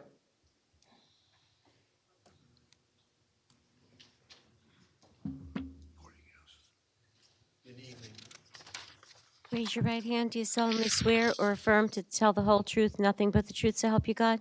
Yes, I do, miss. And please provide your full name, providing your address. Yes, my name is Robert Lee Carter Jr. I'm a tenant at 433 Plainfield Avenue, room number 8. You may proceed, sir. Yes. I live upstairs above the diner in the rooming house along with 10 other tenants, which is one of the buildings that is proposed to be demolished here. So if this gas station is approved, unfortunately, I will be losing my housing. Some of us have been living here for 20 years. I know that's not the reason why we're all here tonight, but it needs to be said. A large chain gas station is going to wipe out my home and leave me and 10 other tenants homeless. This is a major deterrent to the safety and general welfare of many people. This large corporation can easily find another location in town that will not determine people's livelihood. It is inhuman to put out 11 long-term residents on a street so a gas station can be built into an area where a gas station is not needed. There are several gas stations within a 2-mile radius, but there are not many other rooming houses in Edison, nor are there many affordable housing options. As you all know, the cost of living in Edison is not cheap. Even with the lowest cost apartment in Edison costs 4 times the amount that I pay in rent. If this gas station is approved, you will be putting 11 residents in severe hardships. Please think about the negative impact this gas station will make at this location. A gas station is not a use that will serve the public good. Public housing serves the public good because they give affordable housing options to people. A rooming house is beneficial to the public good and therefore serves the general welfare. The rooming house is a safe place for us to live with no crime. With the train being so close by, and with very few ultra affordable housing options in the area, the current use for this site has been working well for the last 50 years. If there's a zoning change, they need to be here for commercial businesses with housing, that people can get off the train, walk directly to, and spend their time. People walking and traveling from the train station cannot sit in a convenience store or in a gas station for an hour until the next train arrives. Stelton Diner is the closest restaurant that someone who gets off of the train could walk to, and if that business closes, another restaurant should open in this place on that property. It would make sense that there will be small businesses around to support the school across the street, the offices, the warehouses nearby, as well as the walking train commuters. The zoning of this part of Edison to remain focused on the walkers nearby. A gas station does nothing for the walkers, and Krauser's, another convenience store, is 1 block away. A sit-down restaurant is needed in this area, one where people can walk to and spend their leisure time at, especially for people who are coming on or off the train and need a place to wait inside and enjoy a sit-down meal while they wait for their next train. Therefore, I strongly oppose the change of this zoning to accommodate a gas station. Thank you very much, sir. Thank you. Is there anyone else within 200 feet? Are you within 200 feet? Did you receive a certified notice in the mail? You did not. Okay, so we're gonna go, we're gonna be within 200 feet, and then we'll go outside 200 feet right after. No, it's no problem. It's no problem. No problem at all. It's okay. It's all good. It's all good. Is there anyone else within 200 feet? Okay, so we'll go outside 200 feet. Go ahead, ma'am.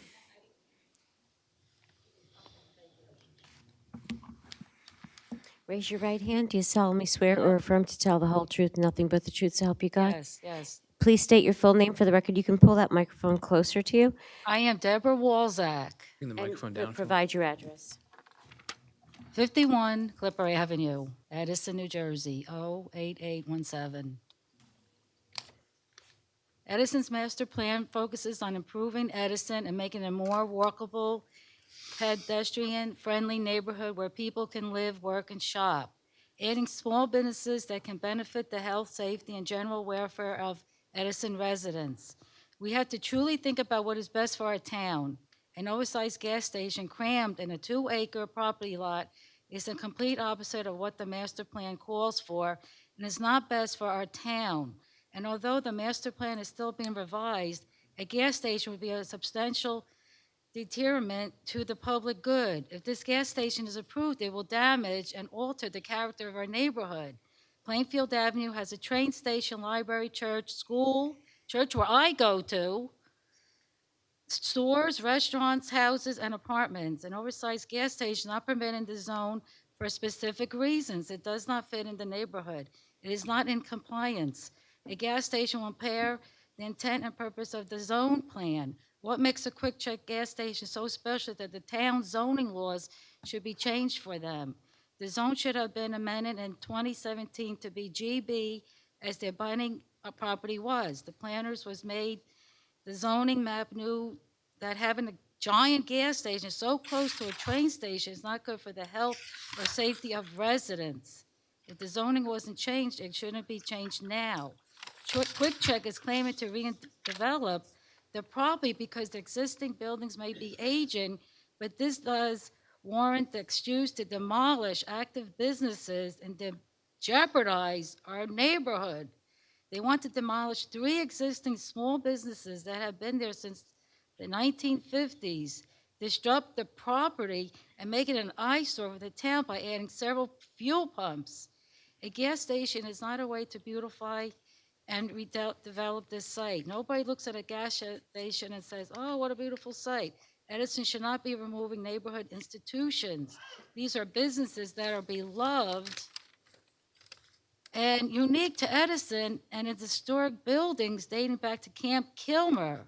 The Stelton Diner was the Black Officers Club during World War II at Camp Kilmer. Such historic buildings should be preserved because that's what makes Edison special and diverse.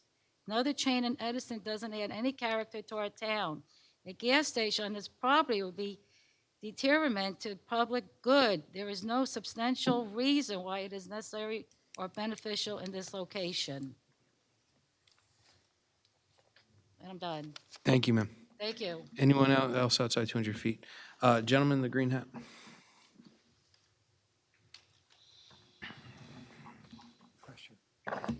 Sir, raise your right hand. Do you solemnly swear or affirm to tell the whole truth and nothing but the truth so help you God? Absolutely do. And please state your full name for the record and provide Jim your Turbot, hold 24. Hold on. Just let me finish because she has to hear both of us. So go ahead. Your name? Jim Turbot, Turbitt, 24 Clark Avenue, Edison. I'm a 55-year resident of Edison. And in the last few years, I'm a firm believer in supporting your local businesses. I've had my autos fixed at B&L Tire. I've bought a farm load of vegetables from the Pepper Farm. And I've had more than a few meals at the Stelton Diner. I've been going there since '78 when I moved from Bottom Town in Edison to that side of Edison. So I would just like to say Edison went from a little suburban town when I moved here in '67 to now you can't find an open piece of ground anymore, right? I don't understand why 3 established businesses have to be wiped out in order to let corporate Quick Check put a building that doesn't fit the variances that you guys have set, you know? And it's a number of variances they've changed. Side, back, front, entrance, exit, lighting, most of all, the school within 1,000 feet. I just do not believe that this is the best thing for Edison. And that's about it before I start cursing at people. And I've been warned, so. No, please, All right. please don't do that. Make me feel at home. You know. Thank you very much. Thank you, sir. We appreciate it. All right. Anyone else outside, sir? Sir,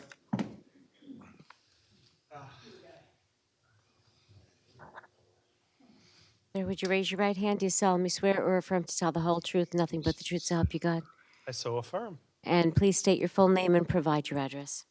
Gil, G-I-L, Perez, P-E-R-E-Z, 7 Walnut Street, Edison, New Jersey. You may proceed, sir. 3 or 4 questions. One, During the course of the surveying, did the engineers verify the pitch of the property? Oh, I am an attorney and a professional engineer in New York City. I did my legal thesis on zoning and hardships, but I'm not admitted in New Jersey, although having experienced this for the last period of time, I may go get registered. But in any event, the pitch, I'm curious about the pitch of the property. Did you measure the pitch as it is now? And what is the pitch when you're all done with this wonderful opportunity we're thinking about? So, Mr. Chair, I have our engineer, Mr. Kunzman, you're still under oath. Please confirm that. Yes. Okay. He'll answer your question, Mr. Perez. And, whoa. The grading plan.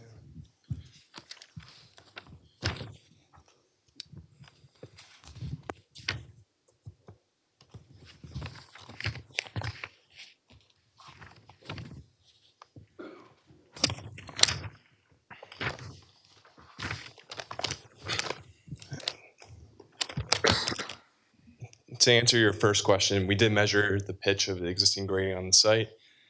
The existing site elevation ranges from 88 to 86 in the rear. So, Thank you.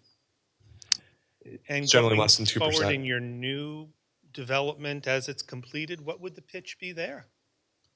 The proposed grading in the parking lot is 2% max, Which way? away from the building. So the building would be the high point and it would slope away towards the curbs on the perimeter of the site. Thank you.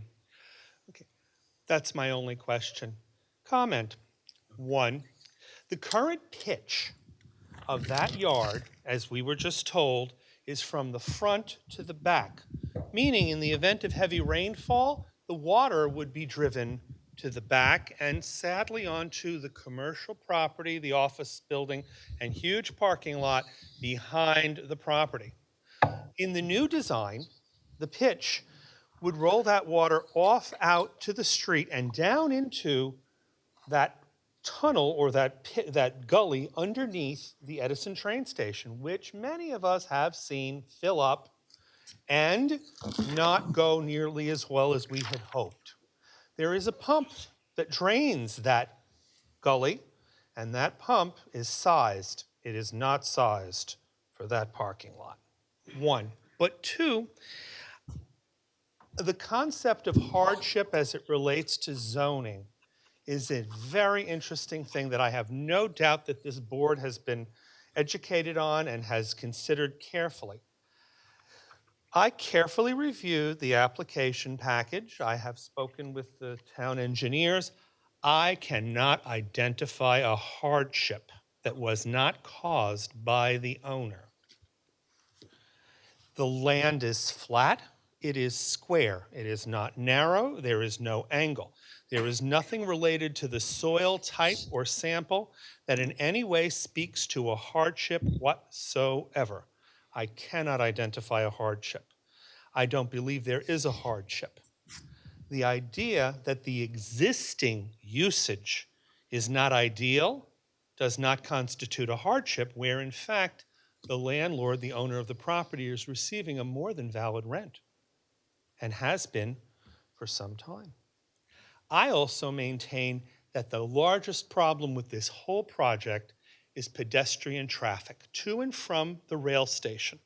The current alighting to that rail station from Edison is 3,120 passengers per day. The low number that was associated with the grant that Edison received to improve pedestrian safety is 2,773 passengers per day. Of this, I maintain that 30% minimum walks to and from the train station, including myself. In addition, during the summer months, we all know that there is an Indian population in Edison. Their relatives don't visit in the winter. They come in the summer. And they have older relatives that walk in that neighborhood. And they walk on that sidewalk. And I am convinced, I believe that statistically, for every 100,000 cars that pass over that sidewalk, there'll be an accident. Someone will be injured. And that is why I believe that this town should not approve the gas station in that location. In addition, there is another gas station which was omitted in their plan on Stelton Road. It was later corrected. The process that the town has applied with our engineers and review is not inadequate, but I still maintain, one, there is no hardship that wasn't caused by the owner. The pouring of oil into the ground or the contamination in the ground is a self-caused or a self-imposed hardship. It is not a hardship that counts in this particular, that I believe counts in this particular type. And I thank you. Thank you very much, sir. Anyone else outside 200 feet want to be heard? Sir? Please raise your right hand. Do you solemnly swear or affirm to tell the whole truth, nothing but the truth, so help you God? Yes. And please state your full name for the record. Provide your address. My name is Aftab Aslam, 214 Forest Hill Drive, Edison, New Jersey. Aftabaslam. You may proceed, sir. Okay. Mr. Chairman, I am an immigrant in the United States. It's been, this April, it will be 22 years. And immigrants, like me, we love United States. And the reason for that is the judiciary, the healthcare, the education, and the economy. But the best of all is that the laws are made, enforced, and obeyed here. And that's what I want to bring to your attention today, that Township of Edison has laws in place. They enforce those laws in the best interest of citizens of Edison, the taxpayers of Edison. Now, in the master plan of the township, the store is permitted, yes, but not a gasoline station. And Quick Check is trying to build a gas station which is not permitted in the zone. Let me say that again. The Quick Check is asking to let them build a gas station where it is not allowed. And these laws are the main reason why immigrants settle down here and they don't go back to their motherlands and move back. They settle down here, they're easy here because of the laws and regulations. Over there, when variances oversized like this, programs or projects, oversized projects like this go in effect, there are no public hearings. There are no town councils sitting together. There's no public allowed to talk. Over there, whoever pays more money gets to do what they want. I see two gentlemen, I don't know if they're South Asian, but if they are, I'm sure they're familiar what I'm talking about. And this is the reason that I wanted to come to you, that you're here to protect the citizens of Edison. I wanted to remind you that. And please keep that in mind, that they are asking you for a not permitted zone. They're asking you for that permission, and do not allow that.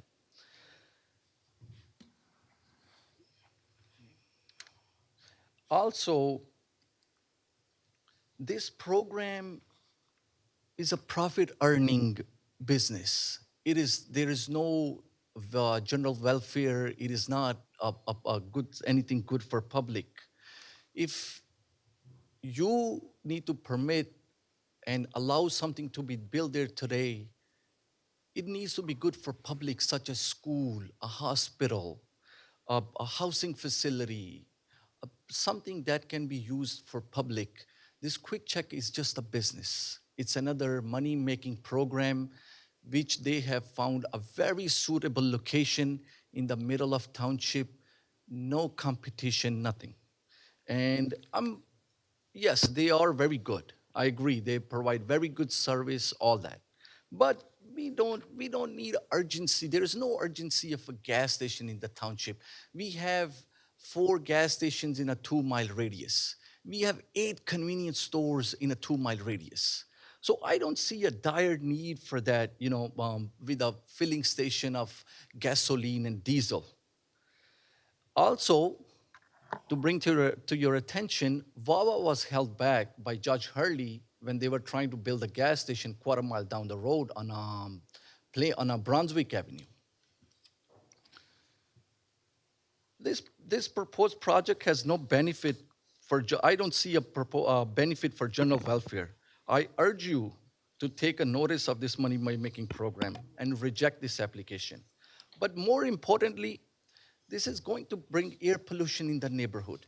There are thousands of apartments behind the location of a quick check location. Our elders, mothers, fathers, children, they live there. They are going to be exposed to the toxic vapors of gasoline. Even a small exposure for a long time can produce breakdown of a central nervous system, which can cause organ damage. Also, it can irritate the sensitive lung tissues. Long exposure can cause skin inflammation, cracking, blistering. If today we allow this, we are putting residents in those apartments at risk. Mr. Chairman, there is a little Montessori school across the street within few hundred feet. Again, laws and regulations of Township of Edison needs to come in effect and tell Quick Check that there is a school which they not even have mentioned, and they have not even, as she mentioned earlier, that they were not even notified.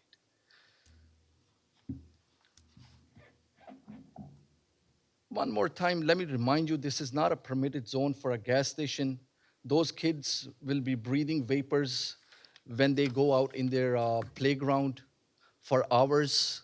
And as it was mentioned earlier by the lady, that the school is expanding, the playground is expanding.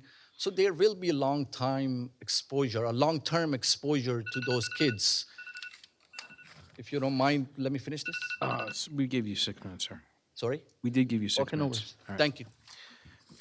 I just need to clarify for the record that Judge Hurley's any prior decisions that are not relevant to this application, the board, as the board is aware, cannot consider it. The board can only consider this application. Anyone else? The gentleman in the yellow shirt in the back? Green, yellow, I don't have my glasses on. Sir, would you raise your right hand? Do you solemnly swear or affirm to tell the whole truth, nothing but the truth, so help you God? I do. Please state your full name for the record. Provide your address. My name is Alberto Bohorquez. It's Bohorquez. My address is 314 Forest Drive, Edison, New Jersey. You may proceed, sir. Thank you. It's nice to be able to speak on the 4-3 schedule. I've lived in Blueberry Village since 1994, the apartment complex behind the proposed site. I'm here to talk about some concerns and just some overall thoughts about the proposed project. My first thought is why? According to Google Maps, there's already a quick check about 6 minutes and 2 miles from the proposed site. If you hit both green traffic lights, it's even less time. I've done it a couple times just to prove a point. There is a Krauser's on the corner of Brunswick Avenue and Playfield Road, which is about 0.6 miles away. A Quick Stop Mart, 4 minutes and 1.1 miles away. And of course, we all know the Wawa, which is about 5 minutes and 1.9 miles away. My point is there are plenty of convenience stores in the area. My next concern is the traffic that builds up between the hours of about 4 and 7 p.m. on Playfield Avenue. Trying to head to the train station and beyond into Edison, beyond those hours, is a logistical nightmare. It can take anywhere from 20 to 30 minutes to make it to the train station by car in order to catch a train during those times.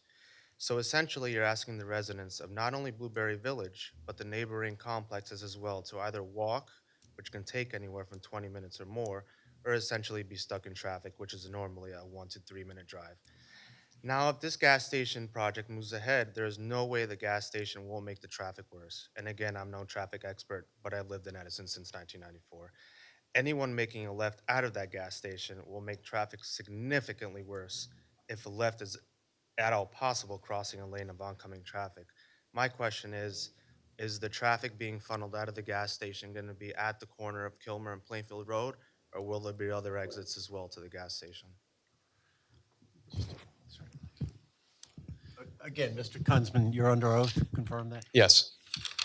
Can you answer the question? Sure. To leave the site, they'll be leaving through a signalized intersection as the fourth leg at Plainfield Avenue in Kilmer. Okay, well, again, I'm no expert, but at least it'll be impossible to make out a left between those hours. Also, speaking of traffic, there are multiple schools in the area that would be directly affected by the increase of traffic. Those included are John Marshall, Edison High School, Washington, Lindenau, and Thomas Jefferson. I went to Thomas Jefferson. What happens to the kids in the after-school programs and sports? Not every school provides transportation after hours, so you'd be asking parents to leave Blueberry Village and their surrounding complexes an hour early, if not more, to be able to pick up their children on time. Not everybody can do that. I'm sure if there were more parents here at this meeting, they would all agree. Also, in case you didn't know, Brunswick Avenue only has 2 outlets towards Edison, towards Plainfield Avenue and towards Talmadge Road on the other side. We all know that the Amazon and the FedEx hubs have significantly increased traffic. I would challenge any of the municipal complex employees to leave work between the hours of 4 and 6 p.m. and not be affected by the traffic. It's a nightmare, and everyone here, I'm sure, has been affected by it. Another thing to mention is the potential rise in crime brought on by a 24-hour open gas station convenience store. We're concerned that crime will increase if a 24-hour gas station and convenience store is built so close to the train where anyone can easily come and go, making it nearly impossible to find criminals. The Quick Check located on 130 Woodbridge Avenue in Highland Park had an armed robbery on August 25th. There was also a robbery in November at an Exxon gas station at Route 1 in Edison. Those are both open late hours. You can Google it. How do you plan on protecting our residents and the people who get off at the train station, amongst them my brother, who commutes via train from New York City 5 days a week? I challenge you to continue thinking this gas station was a good idea once the first crime is committed. It's not a matter of if, but a matter of when. And it sounds like, honestly, the business and economics is being placed ahead of quality of life, and that shouldn't be the case. Thank you for your time. Thank you for coming out. Anyone else without outside 200 feet? Sir? Sir, raise your right hand. Do you solemnly swear or affirm to tell the whole truth, nothing but the truth, so help you God? Yes. Please state your full name for the record and provide your address. Charles Brown, 1935 Raspberry Court. Sorry, that was fast. Oh, Charles Brown, 1935 Raspberry Court. You may proceed, sir. Okay. I live directly behind where they're trying to build this Quick Check. And over there, it's mostly Indian area where there's a lot of Indians. And I noticed something that with the Indian community, they do a lot of walking. Every day they walk. Kids out playing. In the air, it's a nice smell right now. You know, I ride there, I'm a truck driver, I leave at night, I go towards the train station, and it's a nice area. But as everybody stated, with the Quick Check being there, traffic is gonna be tremendously crazy for everybody to get around. It's not gonna be good. The kids across the street in the school, Edison, we always cared about the people here. That's the one thing that is so beautiful about Edison. Edison always cared about the people. The quality of life, the train station, making sure that everybody's safe. That's what Edison is about. That's why everybody want to come and live here. That's why the cost here is so high. And we want to keep that. We want to keep the love of Edison for the people because that's what it's all built upon. Edison was always built about the people and the safe, making everybody safe. And that's what we want to keep in mind. You know, a gas station is going to take away the breathing. It's not adding to anything. If anything, it could have been a parking lot put there for people that's getting on the train station. But for a gas station to be there, that's going to take away a lot. And a lot of people walk to the train station. And I was in the flood that they had. If anybody remembers, there was a flood over there, and then this flood, the water came up so high, traffic couldn't even go under the bridge. And there was a lady out there that I saved because she was walking and she was trying to go under and there was a flood. It was terrible that night. If anybody looked and known about that flood, it shut down the whole city. We couldn't travel under the underpassing for where the train tracks was at. And just like my man indicated, the water, we got to think about that. And also with the crime. If you have this place open 24/7, if somebody robs somebody, they jump on the train, how are y'all saving us? You guys can't save nobody if they rob somebody and jump on the train. You gave them a quick getaway. 24-hour store, 24 hours, somebody sitting there plotting. And many people, older, younger, we even have the school down the street. It's a lot of people that catch the train. And our Edison is always known to protect. Now, when do we stop protecting and worried about the people? We're not gonna let a gas station come in and change what we always been doing. And that's to protect the people and making sure that everybody's good. Kids, adults, just normal people. And that's what I object to this gas station and this quick check being built. Because we, Edison, we care about the people. And that's more important. So from this decision, we'll see what be made, and then that tell us how y'all feel about Edison. Thank you. Thank you, sir. Anyone outside 200 feet? Mr. Sweeney?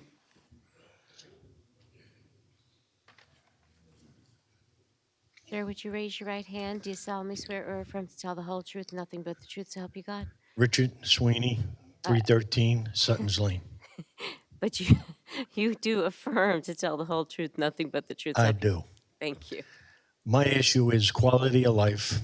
I've been in this area for over 50 years. I've seen the influx of traffic grow. That's my biggest concern is the quality of life with the traffic.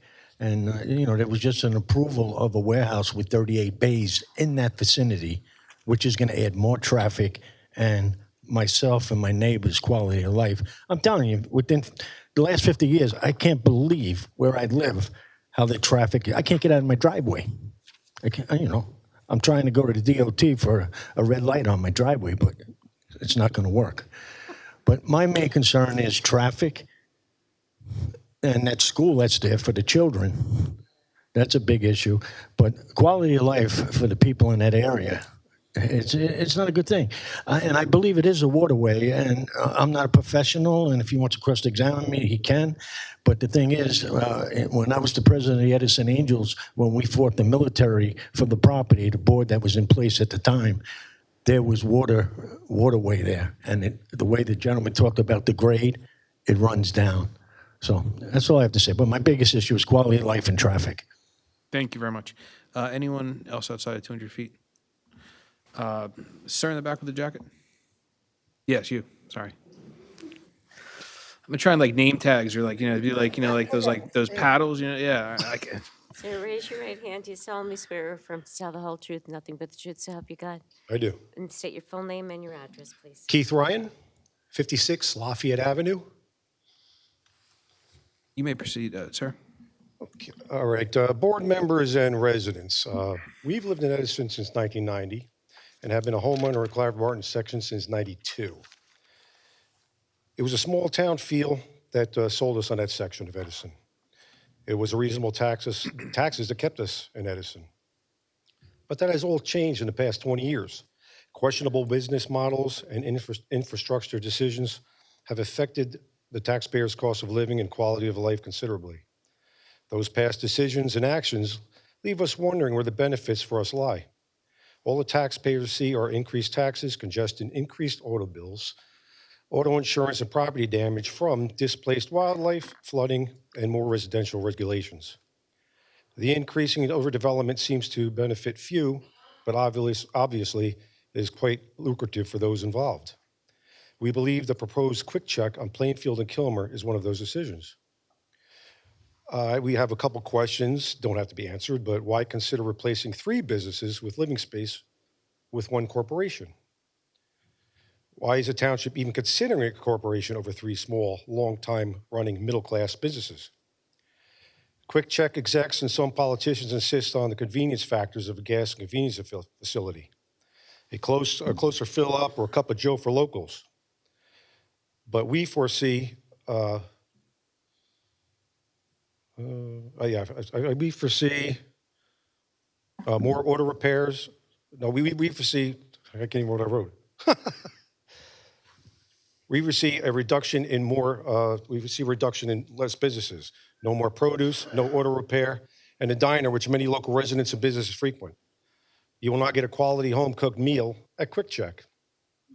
The congestion is already an issue with all the past overdevelopment on Plainfield Avenue and Stelton Road. Adding a high-volume convenience facility will magnify the issue, which is far from convenient. This surely will create safety issues well after the paperwork is signed, leaving all those resolutions in the taxpayer's lap. Again, a building, a parking lot, and fuel pumps. That's a lot of non-permeable material poured and laid. What is the plan for the rain and the runoff? I also have a couple other things on that. The only thing I have, a couple excerpts from Mayor Joshi's platform and such that state that Joshi has worked to keep taxes low. Sir, Okay. that's not appropriate for the board. Okay, then. All right. Thank you for listening. Thank you very much, sir. Thank you for coming out.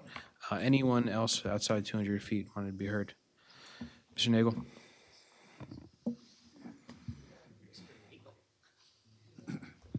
Please You want me raise to your call right you in hand. the orange shirt? I mean, what do you want, Steve? I mean, Do you solemnly swear or affirm to tell the whole truth, nothing but the truth, so help you God? I do. And please state your full name and provide your address. Stephen Nagel, 19 Back Drive.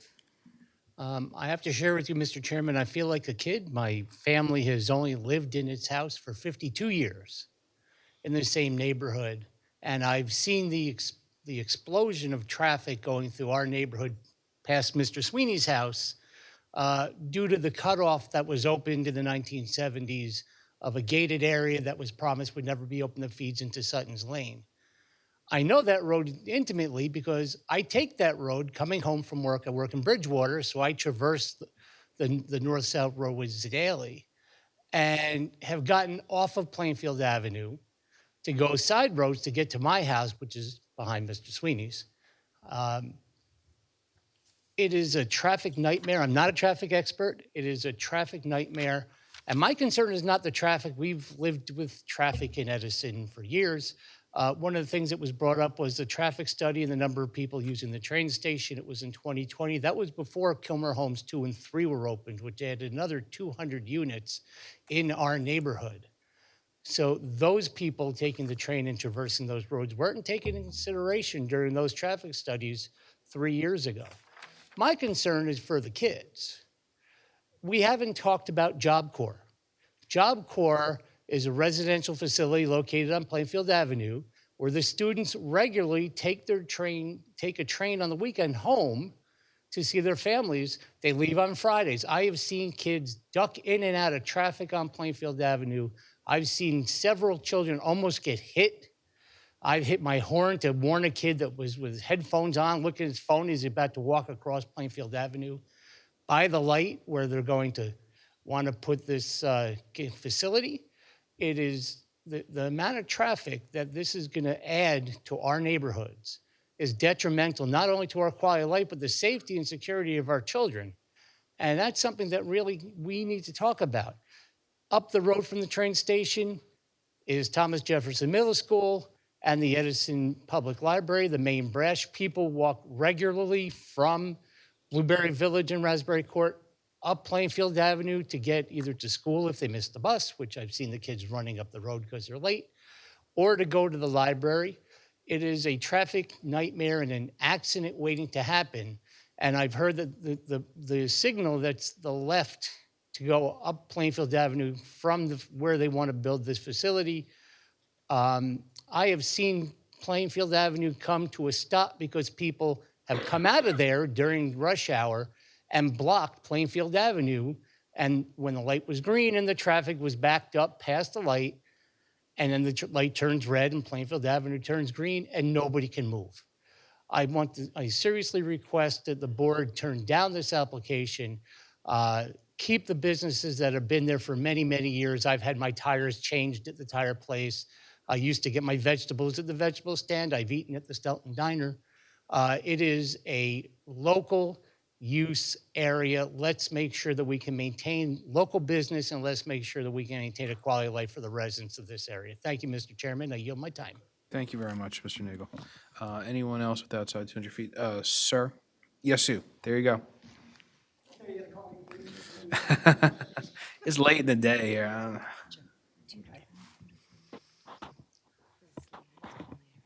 Okay, sir, if you could just please state your, actually first raise your right hand to be sworn. Yeah, raise your right hand. Do you solemnly swear or affirm to tell the whole truth, nothing but the truth, so help you God? I do. And please state your full name for the record. Provide your address. First name is Mark, last name is Featherman, and my address is 15 Seymour Avenue. All right, just want to bring up a couple of points. I travel that road to work, from work, actually Plainfield Avenue and past the Stoughton Diner every day. I'm concerned about the people coming at night as far as that's concerned from the train station. You know, what I see when it's dark, as far as that's concerned, are the people walking from the train station now passing the Stoughton Diner. There's no activity there after 2 o'clock, and same with B&L Tire. What you're gonna have now are a lot of people coming from that direction, very little lighting that's there, and the pedestrians now are gonna be fighting with the traffic going into Quick Check. One of the reasons I think that either one, something has to be done, or two, it's not necessary to have this activity and, you know, lack of safety. So I see a problem with that. And even, you know, yesterday or the day before yesterday, I had a situation where I was trying to navigate a turn coming from the train station into the diner. And what happened was a car was there more toward my lane. I waited to let, you know, him go or me to somehow jump the curb. I had somebody come behind me and almost hit me. So again, there's no shoulder there. It's not like you can move over off to the side and allow somebody to pass you. So again, it's a busy intersection, and there's going to be a lot of incidents from what I can see with pedestrians fighting with traffic and the traffic fighting with pedestrians. So again, that I don't get. The other thing too, with a small piece of property, you know, again, we have these zoning laws as far as that's concerned in place. What if in a residential area, my street is 20 feet wide? What if you decide to say, okay, let's take a third of that or more, cut it down because we're going to make the lawns bigger, or we're going to do something beneficial for the residents? But you're going to make it work. It's not something that should be changed at that rate. So why, in this case, make this work only because of the fact that, well, the business now is going to alter their plan to try and make this smaller piece of property work for them? Again, you got a couple of businesses there that have been there for a long time, family-run businesses, small businesses. And again, hopefully that they'll stay in place. That's why I oppose this. So again, something to think about as far as that's concerned. And I hope, you know, that the businesses that I more or less, you know, go to every day, that in fact will still be in business. All right? Thank you very much, sir. We appreciate it. Anyone else? Gentleman against the wall?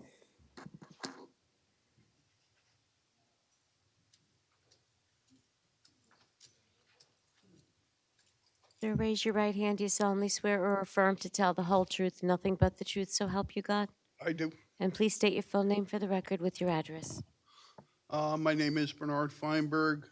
I've worked in the general vicinity since private formulations was a thing right across the street from the site back in the early 80s.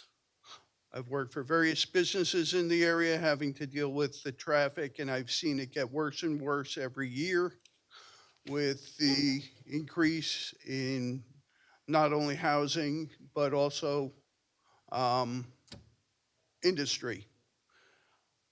The biggest problem is the bottleneck from the train station right up until Route 1, where it converges into one lane each way. Also, I would like to point out something I just heard tonight about the contamination on the site. I used to work for an environmental company in East Brunswick. I was OSHA certified for hazardous waste site entry, and I've been on several hazardous waste sites, and I would just like to point out the concern I have that if the site does become a project for remediation, that what's going to happen to the children when all the contamination on the site gets kicked up into the air during remediation. So that's all I have to say. Sir, you forgot to provide your address. May I have that? I'm sorry. Your address, sir. We did not hear your address. I asked for your name and your address. I live in Franklin on 20 Oliver Street. But presently I work in the Wick Plaza for My Family Appliances. I've worked at Derby Appliances, and I've worked on Ethel Road at Revent Incorporated. Thank you very much, sir. Anyone else outside 200 feet, sir?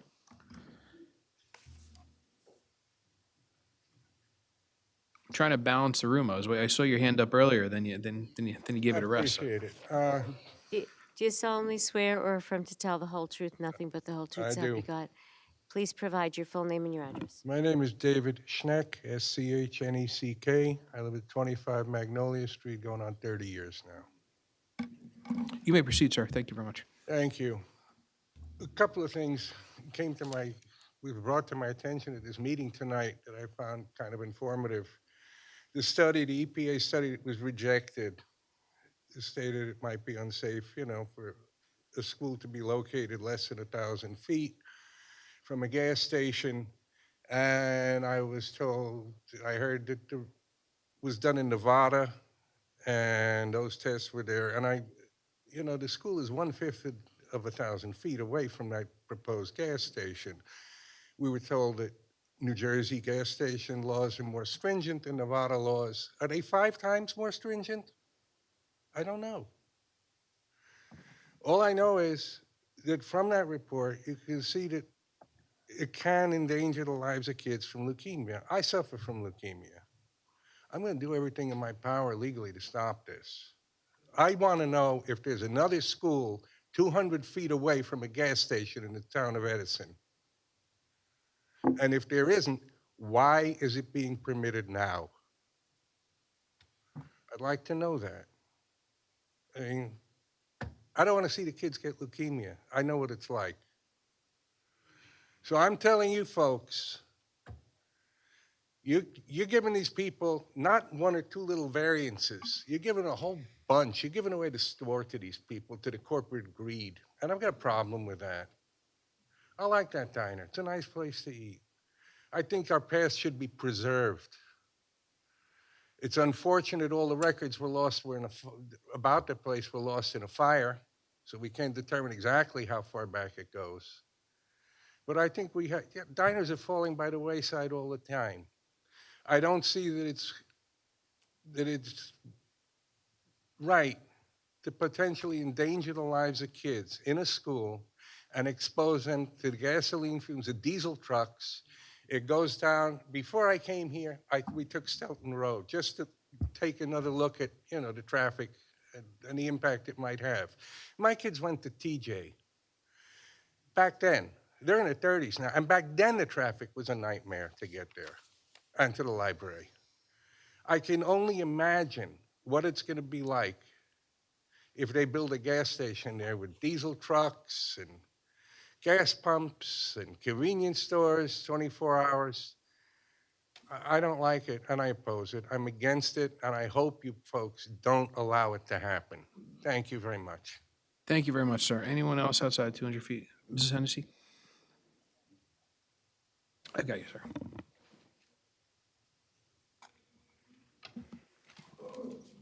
Raise your right hand. Do you solemnly swear or affirm to tell the whole truth, nothing but the truth, so help you God? Oh, heck, you know I do. Please state your full name and provide your address. My name is Mary Ann Hennessy, Hennessey, and I don't get royalties. Because I got the E before the Y. Your address, please. I'm going to make part of it simple. And Ms. Hennessy, really quick, I'm sorry. Your address, please? Oh, I'm sorry. It's okay. Carmelo Drive. You may proceed. Thank you. I'm going to make it easy because I agree with basically everything that everybody else has said. I have lived here for 52 going on 53 years. I have seen the changes, some of which were good, some of which are bad. And what's going on Kilmer Road, coming out to Plainfield Avenue, can I say the word sucks? Because it really does.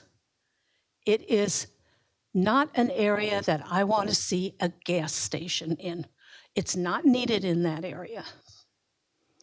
I have been on that road Monday through Sunday, morning to night.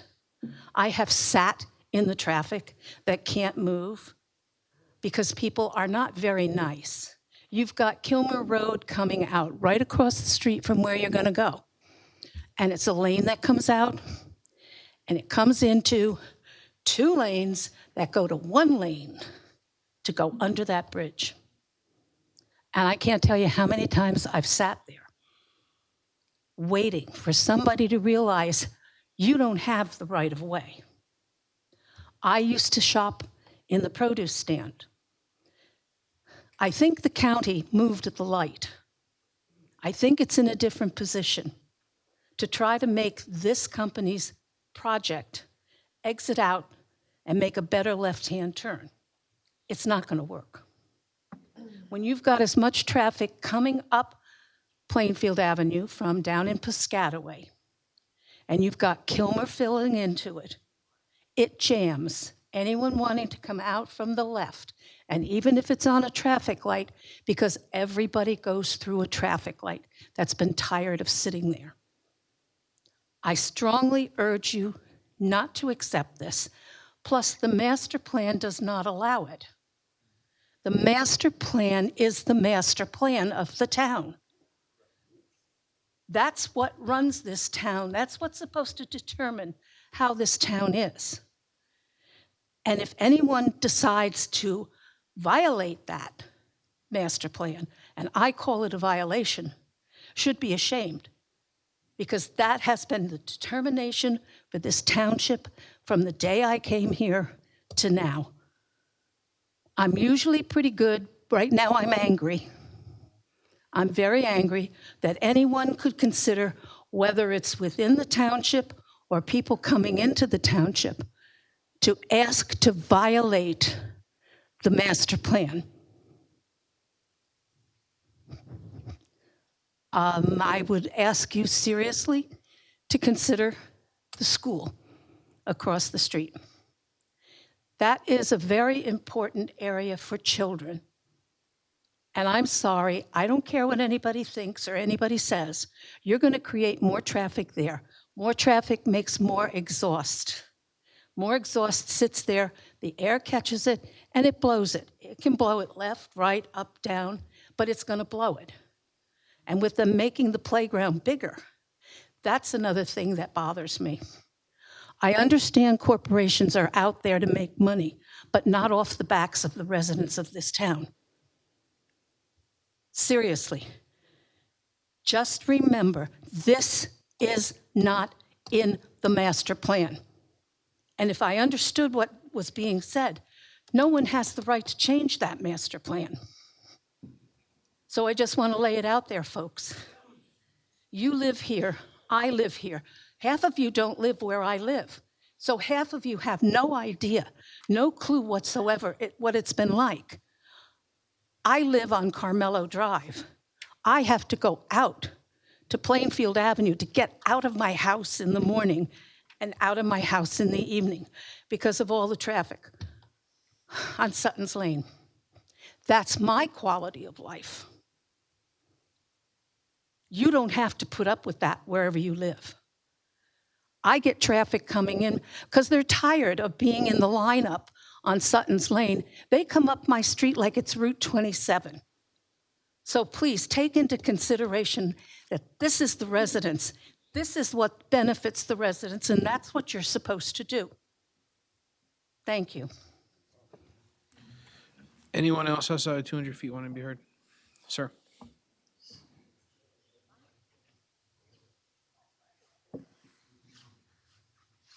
Raise your right hand. Do you solemnly swear or affirm to tell the whole truth, nothing but the truth, so help you William God? Clater, 50 Runyon Ave, Edison. Sir, What? do you solemnly swear or affirm to tell the whole truth, nothing but the truth, so help you God? Yes.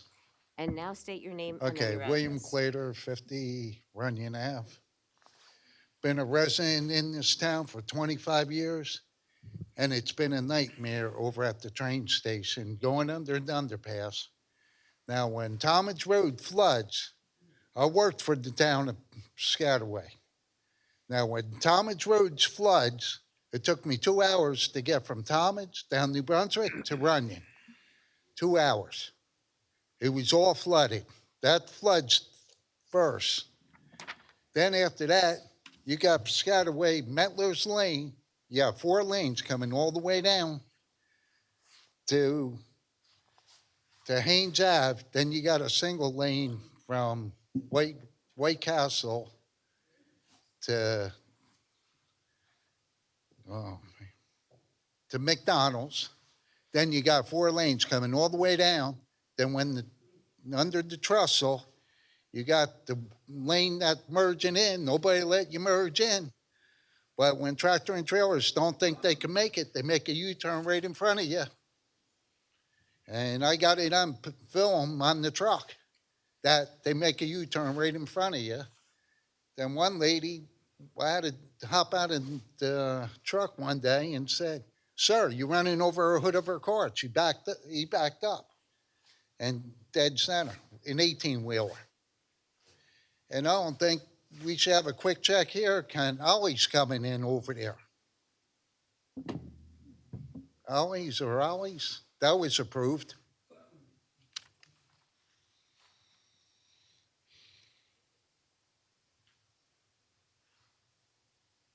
And that's all I got to say, because I've been here 23 years. And you're going to have a grocery store down the road from it.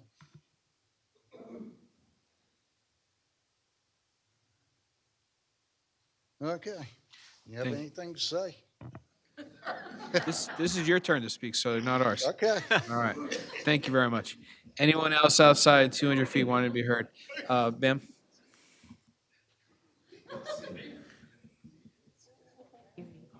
Which one, Mike? No, ma'am. I was actually calling the woman in the...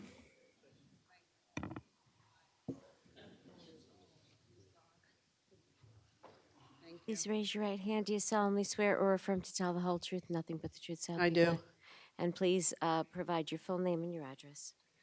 My name is Donna Clader, Clader. I live at 50 Runyon Avenue, Edison.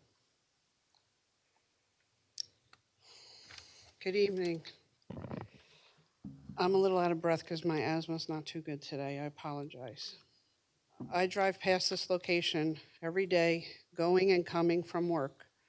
Honestly, as a resident, I feel I shouldn't have to go out of my way to use an alternate route, because this new site will cause congestion that backs up and makes everything difficult to travel this route. It will always be a very inconvenience for me, since I live in the neighborhood and would have to reroute myself. As previously you indicated that there will not be any service trucks. Well, I feel there will be truckers will be pulling in there to use the restrooms, because there's no other place for them to go. This will be horrific and cause even more of a backup and congestion than usual. Traveling under the bridge is extremely dangerous due to the fact when we have bad weather, it floods constantly. The flooding causes water to deposit and wash away the blacktop and some of the concrete areas.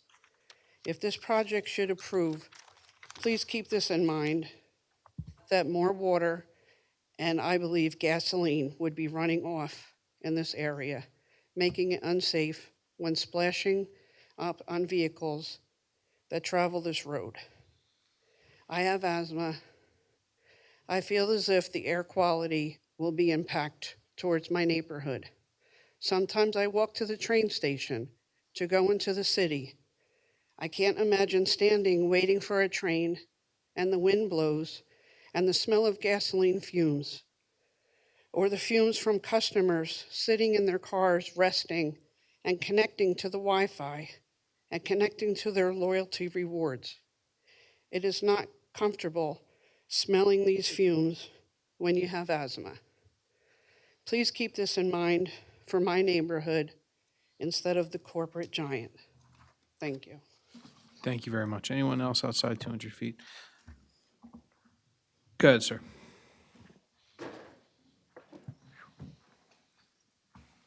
Raise your right hand. Do you solemnly swear or affirm to tell the whole truth, nothing but the truth, so help you God? I do. And please provide your full name and address. I'm Ken Durkin. I live at 210 Central Avenue in Edison. You may proceed, sir.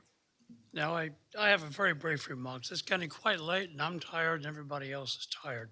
And I'm going to reiterate very strongly, I completely oppose the building of this Quick Check convenience store and its accompanying 10 pumps. I've been in Edison for 32 years now, and I've seen in that time the traffic go completely insane ever since the building of all the Amazon and the FedEx buildings on 27. And all we see on all of these roads are tractor trailers. My wife was on Route 27 in Edison by the McDonald's, was almost killed by a tractor trailer who swerved over and knocked her into oncoming traffic. The car was totaled, but thank God she was safe. So for all the reasons that people are giving here, and they have done it far better than I ask you, don't turn your back on the people of Edison. Tell this convenience store no. The very nature of the convenience store, it's a transactional nature. Things are done in 10 or 15 minutes. They get their candy bar, they get their coffee, they get their water, and they leave. They get their gas. There are 3 businesses right there: the repair, the vegetable shop, and the diner, which I go to several times a week. That is a large social spot for a lot of people, almost like a minuscule senior center. We go there, we have breakfast, people stay for an hour and a half, they get to know each other, they talk. It builds up the social network of a town, those bonds that we all have, why we live here. Quick Check will add nothing to this. Quick Check will increase traffic. I live a few blocks away from the train station. You have a 2-lane highway going under that train station by the trestle, and that's going to be a 2-lane road forever. Nobody's going to change that. It can't move. And all that does is lead to insane traffic. Put a Quick Check, put the gas stations there, and there's going to be more and more traffic. They're going to go in, they're going to get their gas, they're going to get their coffee, and they're going to pull out. All the kids, all the people, all the seniors who walk up and down that road in front of that station are going to be put in jeopardy. And that is just a fact of life. That's all I have to say. Thank you. Thank you very much, sir. Anyone else outside 200 feet? The gentleman in the green shirt by the, yes, sir.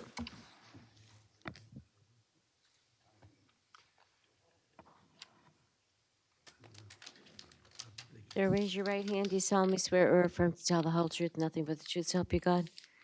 I do. And please provide your full name and your address. Okay, I got to read it. Rodney Sabo. That's S with a Z, A-B-O. And I live at 35 Allwood Road in East Brunswick, New Jersey. Yeah, pretty far away, but I commute out of the train station. So that's my connection to this. I'm a customer of all 3 of these small businesses on that property. When I have a leaking tire, I get my tire fixed at BL Tire. I drop my car off or my tire off to be repaired. I go to the diner for breakfast. I walk to the train because I don't have a car. I go to work, I come home, I come back to the site, I buy my fruits and vegetables, I pay for my tire or my car, then I have dinner at the diner. I have little or no use for a Quick Check gas station and convenience store. at this site. They don't do repairs. They don't sell fresh food or cooked food. I don't even believe they're a tier 1 gas station. I buy my gas at Costco every Sunday, and it's a tier 1 station. Likewise, everything is to my standards and my convenience already out of the train station. So regarding the issue of comparables, there's already one quick check on too small of a site. Please don't make that same mistake twice. And most of all, don't approve 5 acres of waste on a 2-acre lot. Now, regarding the traffic, because I'm at the train station, I drive on Plainfield Avenue regularly. And between the rush hours, 3 p.m. and 7 p.m., I can come back anywhere around that time. The bottleneck builds up, where the 2 lanes merge under the train trestle.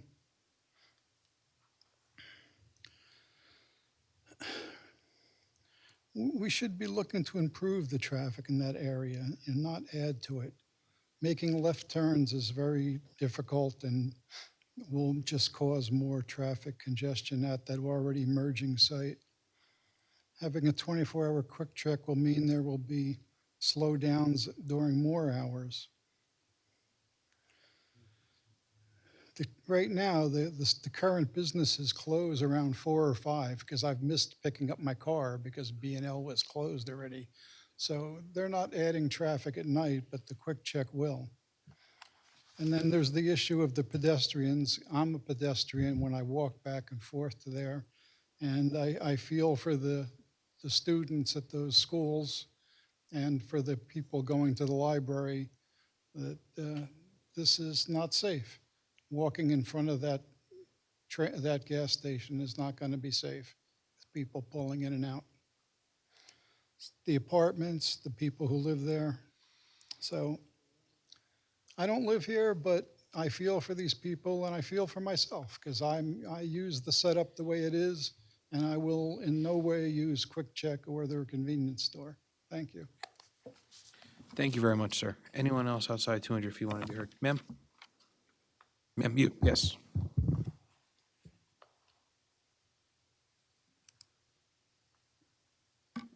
Please raise your right hand. Do you solemnly swear or affirm to tell the whole truth, and nothing but the truth, so help you God? I do. And please state your full name for the record and provide your address. My full name is Apurva Malampati. I live at 330 College Drive in Edison.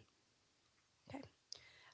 Good evening. I'm here tonight as a concerned member of Edison Township to discuss the very emotional repercussions that the proposed project will have on this community. The corridor is very precious to me. Every Sunday, I would attend yoga classes at the fire station in Stelton. I've often gone to the rec station for intramural classes, and I've walked that journey from the library to Lake Papiani Park, as well as to the grocery store in that intersection quite often. Hopping on the train and walking to friends' houses in Blueberry Village is a core memory for me. And as a member of the aforementioned South Asian community, I can attest that walking is very precious to us. Ensuring the safety of kids that will be walking the same journey as me is very close to my heart. The proposed project will have a direct impact on that journey. As a physician with a background in public health, as well as an internship done at Edison Department of Health, the community and the health of this Edison community is very important to me. I have trained at Rutgers, so I have gone to Livingston campus through that very corridor almost every day during semester. As beautifully described by the daycare center earlier, I'm very concerned that the increased idle time will have a direct impact on the children that are educated at that daycare center, along with Thomas Jefferson School. They are very vulnerable to the respiratory illnesses that the increased emissions will be causing. Lastly, I wonder about the character of Edison Township. We pride ourselves in diversity. Introducing a homogeneous entity to this location is directly against the character of this town. Thank you. Thank you very much. Appreciate it. Anyone else outside 200 feet wanting to be heard? Sir?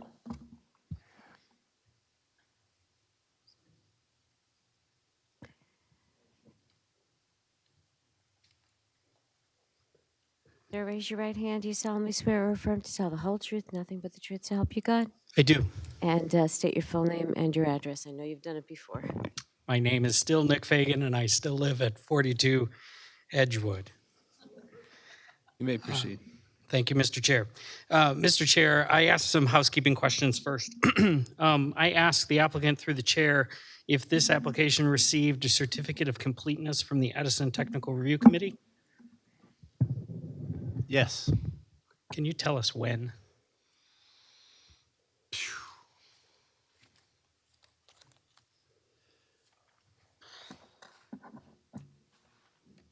Or if you have the document, I would love to see a copy. I would be great. I know we met with the technical committee. I want to say it was in August, maybe early September. I don't have those notes right in front of me, but at that point, we were deemed complete for proceeding with the board. Understandable, sir. I ask because I haven't seen a certificate of completeness on this case, so I'm kind of wondering, Mr. Chair, why we're here.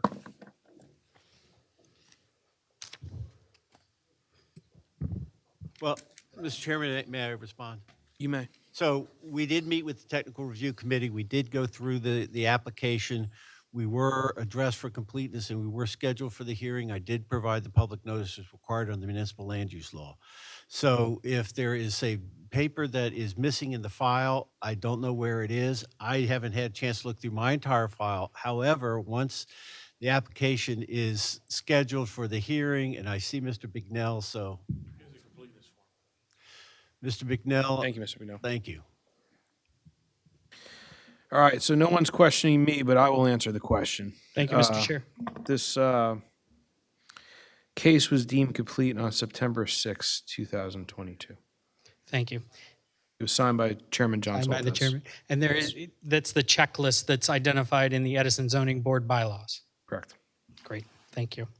Mr. Chair, to the applicant, through the chair, did the Edison Fire Department submit their report on this application? Yes, they did. And what date was that? Man, you have your file? I mean, because I got a lot of stuff here. And I'm pretty sure I got it, but if you.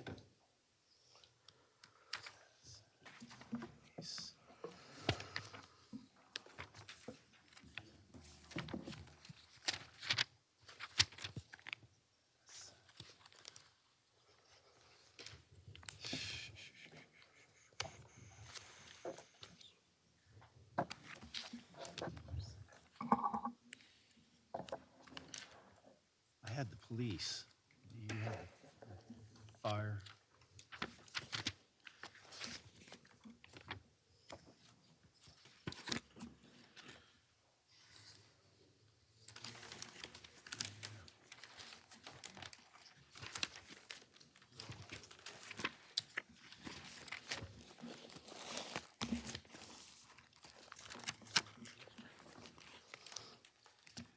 I'm pretty sure I had the police. You have all three,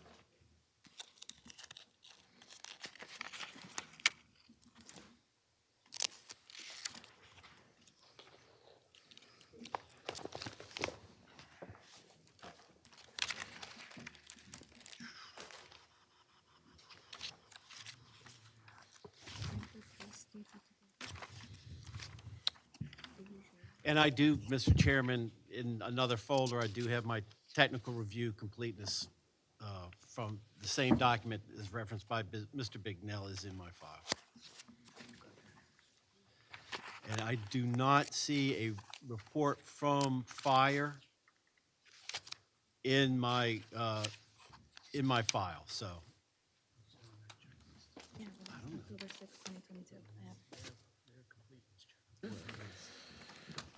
So at this point, Mr. Chairman, I don't know, but I was looking in my file if Mr. Bignell might have something that. So I'm going to go above and beyond on my volunteer capability tonight.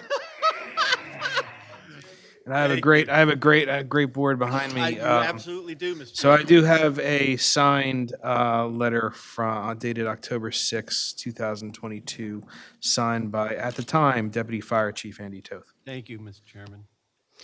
Thank you, Mr. Chair. And Mr. Chair, to the applicant's traffic engineer, through the chair, I have a question about the traffic report that was submitted by the engineering design group. Stonefield Engineering and Design, I believe. Yes, good evening. Good evening. Mr. Cormack, I'm going to remind you that you are still under oath. Do you agree? Yes, correct. John Korak, again here before the board, remain under oath. Hi, Mr. Korak, or through the chair. Could you explain, I'm looking at a document called the Comparative Level of Service Delay Tables, and I'm not a traffic engineer, so I need some explaining on where it says 2024 build, and it says WB left through right, and it has an F with a 624.6. Could you explain to us what that means? What does F and 624.6 mean? Right, so I'll back it up for you. And in that column, the 2024 build, those are results related to if the quick check were to come in and no adjustments were made whatsoever to the existing signal timing. So if that quick check were to be constructed, we don't modify the timing, we don't work with the county to make sure we accommodate the change in volume, that level of service F at 624.6 seconds represents the average delay to leave the quick check, which is obviously substantial without the modification. And that's why the next column, you'll see the build mitigation column. So 10 minutes without the mitigation, right? 624 seconds to leave this driveway. Right.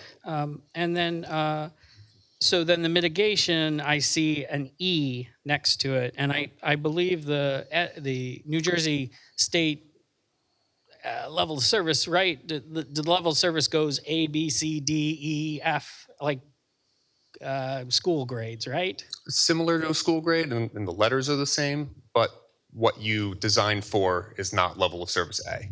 Gotcha. Understood. And is it correct that I see an E there? So it used to be a D at 48 seconds, but now we're going to make it worse to be 66 seconds to leave that driveway. Yeah, that's correct. During the busiest peak hours, that level of service or that delay does change, and that's associated with site-generated traffic, not traffic that is on the roadway network. Yeah, specifically to this particular application and site. So one more question, and I'll finish with the traffic engineer. It says 15.9 existing, so that's a level of service B on the weekday morning, right? And then I think it's 15.5 B for the weekday evening, right? Mm-hmm. But then the mitigation, after all said and done, we're going to double that, right, to 32.1 as a C level, and then 27.3 C level for the evening, right?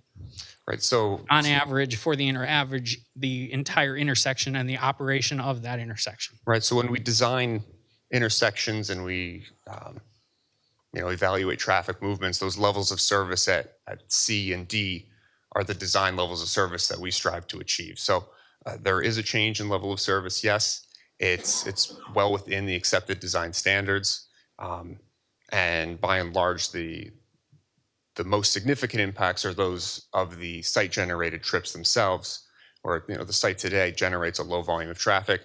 The quick check has high turnover, but it does capture a substantial majority of its traffic from the cars already on the road. Thank you, sir. So I heard you and I understood you to say that it does operate within the bounds of the law and the bounds of Edison's laws, but it will decrease the performance of that intersection or increase the wait time for the residents. Is that an accurate statement? Yeah, most of the intersection level of service, the overall, right, is an average, is a weighted average of each of the approaches. So the change in level of service at the site driveway approach is more of the change to the intersection itself. If we look at, say, the individual approaches on Plainfield Avenue, for example, those are only a couple second increases from the no build condition to the build condition with the mitigation. But it's fair to say that there is some increase in overall delay, though it is relatively minor. Thank you for answering the question. I appreciate it. Mr. Chair, last question I have, and thank you for letting us have this question time. I appreciate that. The previous chair did not do that. Mr. Chair, this application has spanned several months. I believe it might have spanned longer than some board members have been on the board. I beg your pardon to clarify that all zoning board members intending to vote tonight on this have reviewed the full record of the case. Mr. Fagan, this isn't our first, this isn't our first circus? I was just hoping you would say that on the record. That it was not our first circus? Well, that everybody has Yes, reviewed they the have. case. Awesome. Wait, Madam Secretary. Yes, they you have. Hereby, thank you. Thank you, Mr. Chair. All Just right. wanted to shut me up. I have a short comment and then I'll go and sit down. Certainly, this use, I believe we can all agree that it's not inherently beneficial to this town. So if the use isn't inherently beneficial, I remind the board that the inability to make a most profitable use of the site doesn't qualify as a hardship or inutility.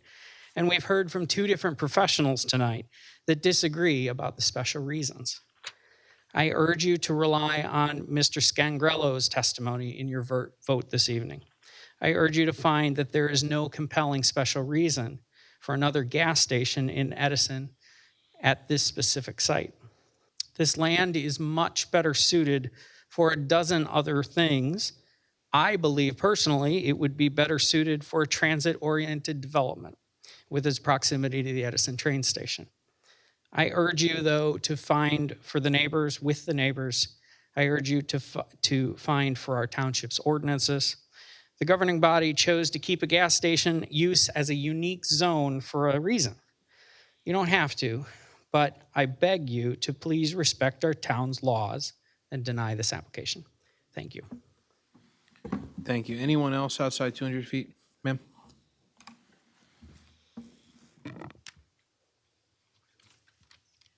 Please raise your right hand. Do you solemnly swear or affirm to tell the whole truth, and nothing but the truth, so help you God? I do.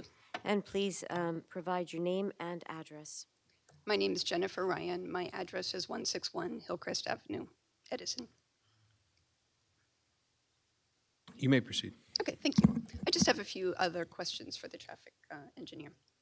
Can you please tell me the number of cars that are entering and exiting the intersection during peak morning hours under the 2024 no-build condition? So during the 2024 no-build conditions, and I'll add it up in the report as one easy number. I can first give you the existing condition as counted in 2022. And then the morning peak hour you requested? Yes, please. It was 2204, so 2,204 vehicles during the existing condition that enter the intersection from each of the four approaches. Oh, excuse me. Entering the proposed quick check site. Oh, I'm so sorry. Okay. Right, so that traffic is traffic on the roadway network. Yes, that would be. I'm just going to interrupt for 1 second. Ma'am, if you just mind pulling the microphone up a little closer to you. Oh, sure, yes. Thank you so much. Sorry, I appreciate that. All right, so the way that we forecast traffic coming into a site like this, we utilize the trip generation manual from the Institute of Transportation Engineers, the industry standard. It's what the DOT uses. For a quick check of this size, it'd be, according to that data, 259 vehicles in, 259 out over the course of that morning hour. So that would be during the build condition? Correct. Not the no build? Okay. Correct. So you said 529 and 500? The 259 vehicles total, they go in and come out. So the Okay, so a total of 518. trips, correct. And one trip is one movement. So Okay. one's an in, one's an out. An in and out counts as two trips. So just to confirm, so this is during the peak morning hour during the 2024 build. That is with the quick check. Correct. Okay. How about without the quick check? What if, do you have numbers for entering and exiting that the site during the 2024 no build condition? We have the as counted volumes at the intersection. So basically what we observed happening out there today, it's of course substantially lower than what a quick check generates. Tallying it up, it is About 25, 26 vehicles in the morning. 25 or 26. So that's without a quick check. It would be about 25 or 26 people going into that site between the hours of 8 and 9 in the morning. Is that correct? Correct. And then if you do build a quick check, between the hours of 8 and 9, there will be 518 cars going in and out of that site. 259 in, 259 out.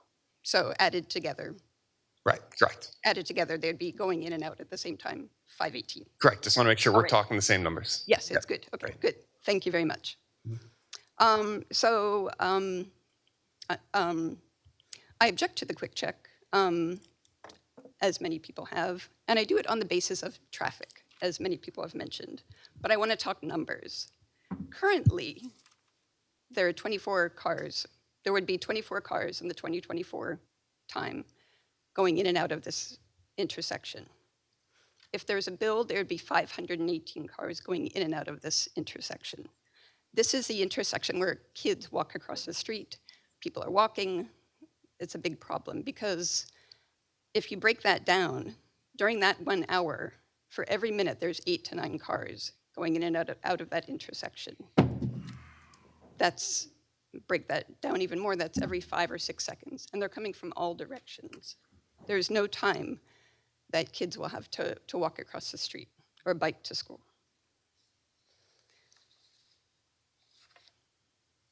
I think that we all agree that we should be encouraging pedestrian access to the train station and schools and beyond. That is the way to reduce traffic in this area. We have master plans from the recent past that call for improving pedestrian bike access to the train station rather than reducing it. The Edison 2011 master plan, the county's CR 529 master plan, all recommend improving pedestrian access.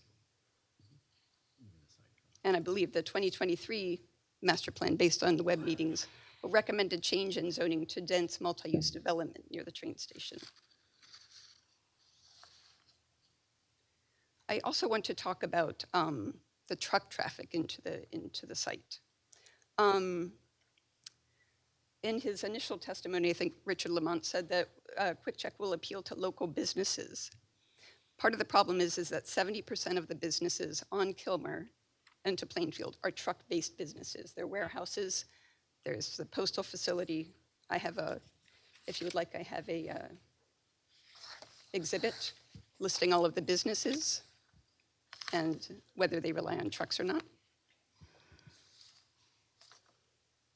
So if you would like that, we can pass that out. Can you hand it to Mr. Ken Smith to review prior to? Of course. This is the list of the businesses around the area here. Good. So this is a problem if we have a lot of trucks coming into the site using it, because as reported, there would be a small sign on the gas pump that would say, no trucks allowed to get gas here. But what if they come in to use the site to get coffee? Where are they going to park? Are they going to park in the parking lot? Richard Lamont said if a trailer truck was going to pull up to the pump, they would completely block the drive aisle. And with this sign, you talked about it, but in order to get to see the sign, you have to pull into the parking lot. And there's you've already caused the problem of truck traffic. So this will definitely appeal to trucks, and there are already problems on the Wawa along Route 1, where we have trucks that are parking along in the berm and accessing the convenience store. This is a problem, and this is why during I believe Mr. Brower's testimony, he seemed surprised. The manager of asset protection, December 13th, he seemed surprised that when he spoke to Officer Winters, that he was surprised that he kept talking about truck traffic. But because of this problem on Route 1, which the police have had to deal with, that is why he was surprised by it. So it's inevitable there's going to be a big increase in truck traffic here. Additionally, Quick Check has testified that it will bring a beautiful and modern redevelopment that doesn't contribute to sprawl, and that is the supposed benefit to the general welfare. But as we have heard, we have an oversized parking spaces, oversized drive aisles, excuse me. Ma'am, your time is up. Thank you very much. Thank you so much. Is there anyone further outside 200 feet wanting to be heard? Ma'am? Please raise your right hand. Do you solemnly swear or affirm to tell the whole truth, nothing but the truth, so help you God? I do. And My state name your is full... Deborah Whittle, and I live I'm at- sorry. We just spoke over each other. Bring the microphone closer because I couldn't hear you. My name is Deborah Whittle, and I live at 24 Carmelo Drive in Edison. I have lived in Edison for over 40 years, and I have to say that the quality of my life during that time has deteriorated with the overcrowding, overbuilding, and the hazardous traffic that exists today in South Edison. I agree with all the comments here that this quick check and the gas station doesn't belong here for a lot of the hazards of the traffic, accidents, children, health. The other thing is I hear people talk about increasing pedestrian traffic. In the south side of Edison, half the streets don't have sidewalks, and 50% of the sidewalks that exist in Edison are cracked and broken. And so you want people to start walking. Where do they walk? In the streets, in between the cars, creating more hazards and traffic. I don't understand how this project can be approved. I don't know how you in good conscience can approve it. And if you do, how you can look in the mirror every day and say that this was a good decision. Thank you. Thank you. Anyone else outside 200 feet wanting to be heard? Last call. Motion to close public session. Second. Motion made and seconded. All in favor signify by saying aye. Aye. Aye. Opposed, nay. The ayes have it. Public portion is now closed. Mr. Ken Smith, given the hour. It's late. You're telling me. Given the hour, I would ask if you would consider postponing your wrap-up and a Yes. vote for another evening. Okay. I absolutely will. Thank you. Thank you. Madam Secretary. So if we carry to April 18th for a vote only? April 18, summation and vote? That's correct. Summation and vote, yeah. So, Mr. Chairman, there was a lot that we heard tonight. Several things that we can actually correct or make better than the plan that we have right now. So what I am going to do is I'm going to discuss with my client a couple of plan changes and things to address specific comments. For example, pedestrian crossings at the intersection of our driveways, having that, pedestrian crossing for our driveways. We don't have that on the plan now. So I would like to be given leave to address specific public comments that were raised tonight. I will do that in a letter and showing that on the plans, but it would only be limited to direct response to comments we heard tonight. So your question's beyond my pay scale, so I'm going to turn to Ms. Shaw. So if you're submitting additional documentation for the board to consider, I think you open yourself up to having further public discourse. I think you are entitled to summarization. Okay. And you should probably provide that summarization, and if you wish to address them, you can certainly do so in your Would in that your- be acceptable, Mr. in your Chairman, summation. as a proffer? In other words, As a proffer, it Okay. certainly can. These are conditions if the board so is inclined to approve. If the board is not, they're not, but we don't know the answer to that yet, so. I agree Okay. wholeheartedly, and that's what I'll do. Okay. Okay. All right. Thank you. So for anyone here present and for anyone listening at home, this case will be carried until Tuesday, April 18th, 2023 for summation and a vote. Anyone that had received the notice, this is your notice.